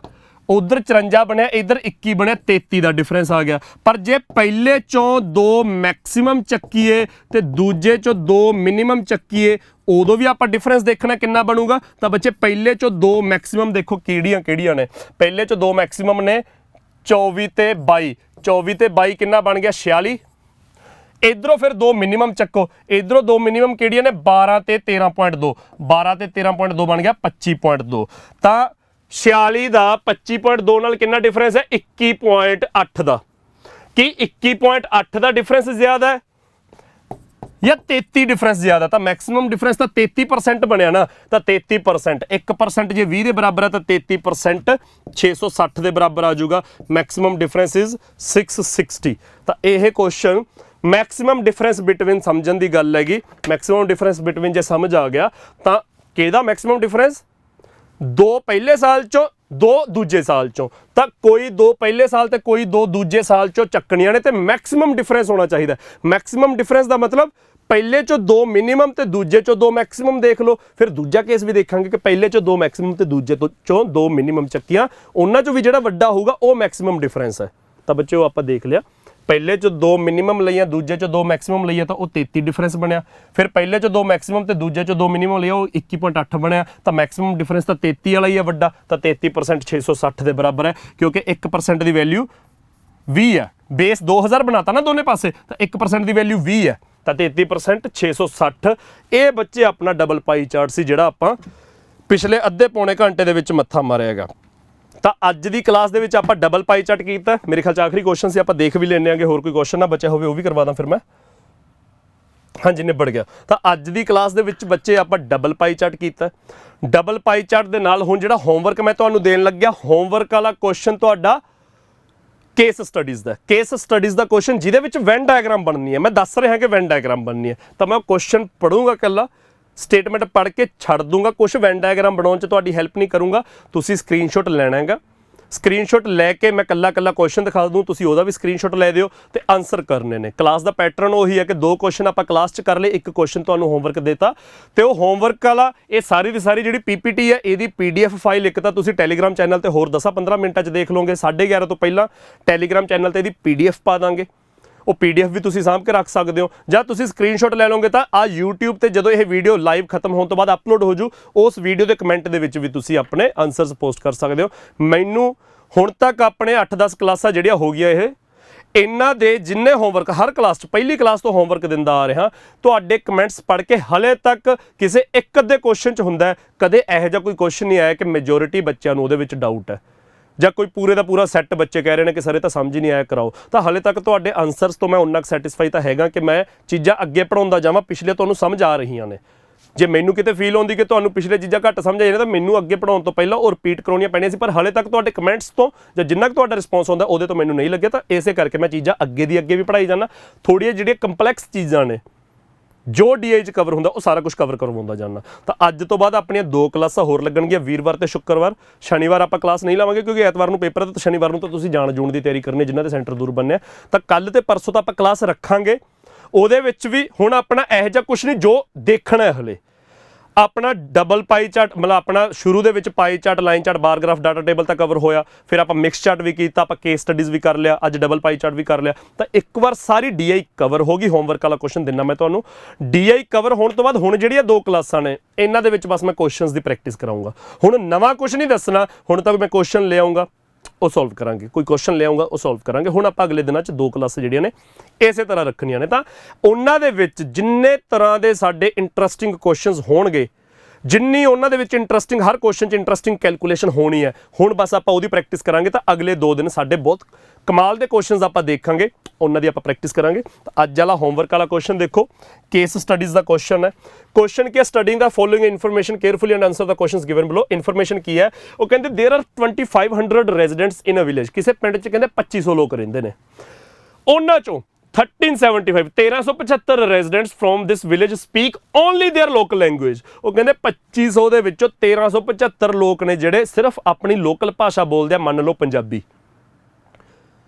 ਕਿਉਂਕਿ ਬੱਚੇ ਓਨਲੀ ਵਰਡ ਲਿਖਤਾ, ਚਲੋ ਮੈਂ ਕੁਝ ਲਿਖ ਕੇ ਨਹੀਂ ਬੋਲ ਕੇ ਸਮਝਾ ਦੇਣਾ, ਕਿਉਂਕਿ ਓਨਲੀ ਵਰਡ ਲਿਖਤਾ। ਆਪਾਂ ਕੇਸ ਸਟੱਡੀਜ਼ ਦੇ ਵਿੱਚ ਓਨਲੀ ਵਰਡ ਦੀ ਇੰਪੋਰਟੈਂਸ ਸਮਝੀ ਸੀ ਕਿ ਜਿੱਥੇ ਓਨਲੀ ਵਰਡ ਲਿਖਿਆ ਜਾਂਦਾ, ਜਿਹੜੇ ਸੈਂਟੈਂਸ 'ਚ ਜਿਹੜੀ ਚੀਜ਼ ਦੇ ਨਾਲ ਓਨਲੀ ਵਰਡ ਲਿਖਤਾ, ਮਤਲਬ ਕੱਲੀ ਉਹੀ ਹੈ, ਬਾਕੀ ਨਹੀਂ ਹੈਗੇ। ਤਾਂ 1375 ਲੋਕ ਲੋਕਲ ਲੈਂਗੁਏਜ ਬੋਲਦੇ ਆ, ਇਹ ਨਹੀਂ ਕਹਿ ਰਿਹਾ ਲੋਕਲ ਲੈਂਗੁਏਜ ਬੋਲਦੇ ਦਾ ਮਤਲਬ ਤਾਂ ਇਹ ਹੋ ਗਿਆ ਕਿ ਲੋਕਲ ਲੈਂਗੁਏਜ ਬੋਲਦੇ, ਹੋ ਸਕਦਾ ਨਾਲ ਕੁਝ ਹੋਰ ਬੋਲਦੇ ਹੋਣ। ਓਨਲੀ ਦਾ ਮਤਲਬ ਇਹ ਹੈ ਕਿ 1375 ਲੋਕ ਸਿਰਫ ਲੋਕਲ ਲੈਂਗੁਏਜ ਬੋਲਦੇ, ਹੋਰ ਕੁਝ ਨਹੀਂ ਬੋਲਦੇ। ਇਹ ਕਨਫਰਮ ਹੈ ਕਿ ਹੋਰ ਕੁਝ ਨਹੀਂ ਬੋਲਦੇ। ਓਨਲੀ ਦਾ ਮਤਲਬ ਇਹ ਹੈ 200 ਜਾਣੇ of the village speak the local language as well as English. ਤਾਂ 200 ਜਾਣੇ ਨੇ ਜਿਹੜੇ ਉਹ ਲੋਕਲ ਲੈਂਗੁਏਜ ਦੇ ਨਾਲ ਇੰਗਲਿਸ਼ ਬੋਲਦੇ ਆ, ਮਤਲਬ 200 ਜਾਣੇ 1375 ਤੋਂ ਅਲੱਗ ਨੇ। 1375 ਸਿਰਫ ਲੋਕਲ ਲੈਂਗੁਏਜ ਬੋਲਦੇ ਆ, ਉਸ ਤੋਂ ਬਿਨਾਂ 200 ਜਾਣੇ ਨਾਲ ਅੰਗਰੇਜ਼ੀ ਵੀ ਬੋਲਦੇ ਆ। Number of residents in the village who speak the local language as well as Hindi is 625। 625 ਜਾਣੇ ਲੋਕਲ ਭਾਸ਼ਾ ਦੇ ਨਾਲ ਹਿੰਦੀ ਬੋਲਦੇ ਆ।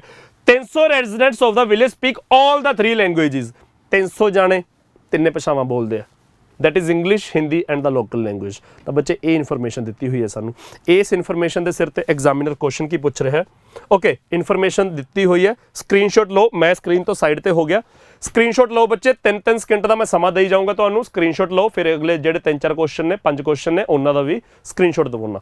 तो ये पहला क्वेश्चन की है, पहला क्वेश्चन इधर नो, पहला क्वेश्चन है बच्चे, the number of residents who speak English as one of the languages forms what percent of the total residents in the village. वो कहते किन्ने रेजिडेंट्स जेडे इंग्लिश बोलते as one of the languages, कहने का मतलब अंग्रेजी बोलते होण नाल जो मर्जी बोली जान, इंग्लिश बोलते होण, ओह किन्ने परसेंट ने ऑफ कादा of the total residents in the village. 2000 ने पता नहीं मेरे ख्याल 1500 जिन्ने भी ने ओहदा किन्ने परसेंट बनते हैं इंग्लिश बोलते हैं, जेडे नाल कुछ मर्जी बोली जान इंग्लिश बोलते होण, ओह पूरे पिंड च जिन्नी आबादी है ओहदा किन्ने परसेंट ने।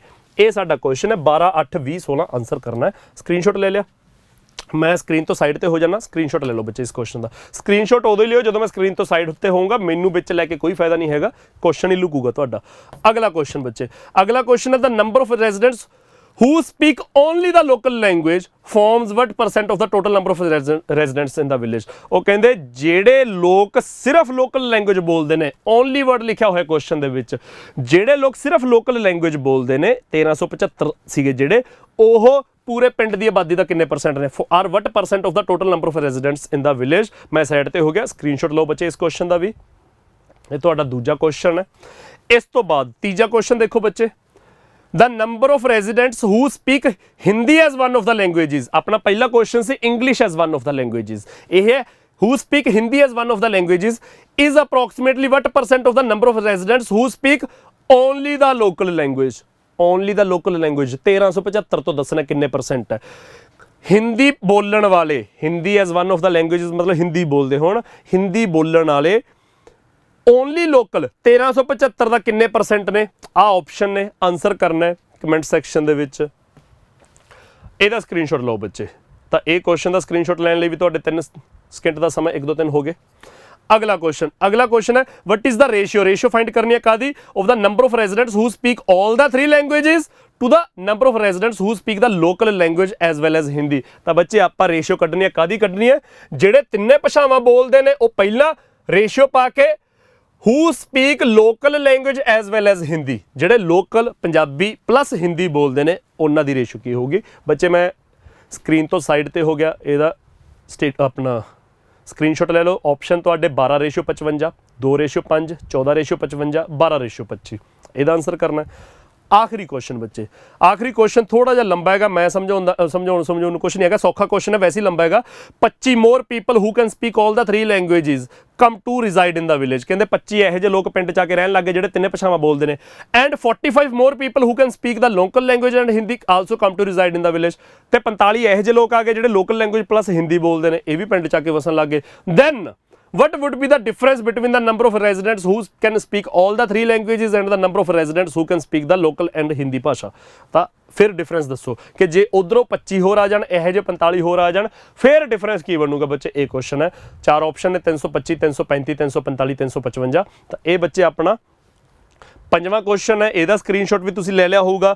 ਇਹ ਸਾਰੀ ਦੀ ਸਾਰੀ ਅੱਜ ਦੀ ਕਲਾਸ ਵਾਲੀ ਫਾਈਲ ਜਿਹਦੇ ਵਿੱਚ ਆਪਾਂ ਮੁੱਖ ਰੂਪ ਦੇ ਵਿੱਚ ਡਬਲ ਪਾਈ ਚਾਰਟ ਕੀਤਾ, ਹੋਮਵਰਕ ਵਾਲਾ ਕੁਐਸਚਨ ਤੁਹਾਡਾ ਕੇਸ ਸਟੱਡੀਜ਼ ਦਾ ਜਿਹੜਾ ਕਿ ਆਪਾਂ ਕੱਲ ਪਰਸੋਂ ਦੀ ਕਲਾਸ ਦੇ ਵਿੱਚ ਕੀਤਾ ਸੀਗਾ। ਤਾਂ ਇਹ ਅੱਜ ਸਾਰੀ ਦੀ ਸਾਰੀ ਫਾਈਲ PDF ਬਣ ਕੇ ਤੁਹਾਨੂੰ ਸਕਸੈਸ ਟਰੀ ਪੰਜਾਬ ਦੇ ਟੈਲੀਗ੍ਰਾਮ ਚੈਨਲ ਤੇ ਮਿਲ ਜੂਗੀ। ਅਦਰਵਾਈਜ਼ ਤੁਸੀਂ ਸਕਰੀਨਸ਼ਾਟ ਲੈ ਲਿਆ, ਚੱਲਦੀ ਕਲਾਸ 'ਚ ਜੇ ਕਿਸੇ ਬੱਚੇ ਦਾ ਆਨਸਰ ਆਇਆ ਉਹ ਲਾਈਵ ਕਮੈਂਟ ਸੈਕਸ਼ਨ 'ਚ ਵੀ ਆਨਸਰ ਕਰ ਸਕਦਾ। ਅਦਰਵਾਈਜ਼ ਕਲਾਸ ਹੁਣੇ ਖਤਮ ਹੋ ਕੇ YouTube ਤੇ ਅਪਲੋਡ ਹੋ ਜੂ ਸਕਸੈਸ ਟਰੀ ਦੇ ਪੇਜ ਤੇ, ਉੱਥੇ ਤੁਸੀਂ ਵੀਡੀਓ ਦੇ ਕਮੈਂਟ ਸੈਕਸ਼ਨ 'ਚ ਕਮੈਂਟ ਕਰ ਸਕਦੇ ਹੋ। ਅਗਲੀਆਂ 2 ਕਲਾਸਾਂ ਆਪਣੀਆਂ ਸੇਮ ਪੈਟਰਨ ਤੇ ਰਹਿਣਗੇ। ਹੋ ਸਕਦਾ ਮੈਂ ਹੋਮਵਰਕ ਨਾ ਦੇਵਾਂ, ਹੋਮਵਰਕ ਵਾਲੇ ਕੁਐਸਚਨ ਵੀ ਹੁਣ ਮੈਂ ਕਰਵਾਉਂਦਾ ਜਾਊਂਗਾ। ਤਾਂ ਅਗਲੀਆਂ ਕਲਾਸਾਂ ਦੇ ਵਿੱਚ ਬੱਚੇ ਜਿਹੜੀ ਕੱਲ ਤੇ ਪਰਸੋਂ ਦੀਆਂ 2 ਕਲਾਸਾਂ ਰਹਿ ਗਈਆਂ, 9ਵੀਂ ਤੇ 10ਵੀਂ ਕਲਾਸ, ਵੀਰਵਾਰ ਤੇ ਸ਼ੁੱਕਰਵਾਰ, ਇਹਨਾਂ ਦੇ ਵਿੱਚ ਮੈਂ ਵੱਧ ਤੋਂ ਵੱਧ ਕੁਐਸਚਨ ਕਰਵਾਉਣ ਦੀ ਕੋਸ਼ਿਸ਼ ਕਰੂੰਗਾ, ਕਿਉਂਕਿ ਹੁਣ ਆਪਣੇ ਟਾਈਪਸ ਕਵਰ ਹੋ ਗਏ। ਟਾਈਪਸ ਕਵਰ ਹੋ ਗਏ ਤਾਂ ਹੁਣ ਤਾਂ ਬਸ ਆਪਾਂ ਪ੍ਰੈਕਟਿਸ ਕਰਨੀ ਹੈ। ਤਾਂ ਪ੍ਰੈਕਟਿਸ ਦੇ ਲਈ 2 ਦਿਨਾਂ 'ਚ ਮੈਂ ਜਿੰਨੇ ਚੰਗੇ ਕੁਐਸਚਨਸ ਪੋਸੀਬਲ ਹੋਏ, ਜਿਹਦੇ ਵਿੱਚ ਤੁਹਾਨੂੰ ਗ੍ਰਾਫ ਚਾਰਟ ਟੇਬਲ ਜੋ ਵੀ ਹੈ ਉਹਦੀ ਵੀ ਸਮਝ ਆਵੇ, ਫਿਰ ਆਪਾਂ ਜਿਹੜੇ 5 ਕੁਐਸਚਨ ਉਹਨਾਂ ਦੇ ਵਿੱਚ ਕਰਨੇ ਉਹਨਾਂ ਦੀ ਕੈਲਕੂਲੇਸ਼ਨ ਚੰਗੀ ਲੱਗੇ, ਇੰਟਰਸਟਿੰਗ ਕੈਲਕੂਲੇਸ਼ਨ ਹੋਵੇ, ਕੁਝ ਵਧੀਆ ਟ੍ਰਿਕਸ ਬਣਦੇ ਹੋਣ ਕੈਲਕੂਲੇਟ ਕਰਨ ਦੇ, ਔਖੀਆਂ ਕੈਲਕੂਲੇਸ਼ਨਸ ਨੂੰ ਅਸੀਂ ਸੌਖੀਆਂ ਕਰ ਸਕੀਏ, ਬਿਨਾਂ ਸੋਲਵ ਕੀਤੇ ਸਿੱਧਾ ਆਪਸ਼ਨ ਮਾਰਕ ਕਰ ਸਕੀਏ, ਉਹ ਸਾਰੀਆਂ ਚੀਜ਼ਾਂ ਮੈਂ ਅਗਲੇ 2 ਦਿਨਾਂ ਦੇ ਵਿੱਚ ਤੁਹਾਨੂੰ ਕਰਵਾਊਂਗਾ। ਤਾਂ ਅਗਲੇ 2 ਦਿਨਾਂ ਦੀ ਕਲਾਸ ਦੇ ਵਿੱਚ ਬੱਚੇ ਮਿਲਦੇ ਆਪਾਂ। Thank you.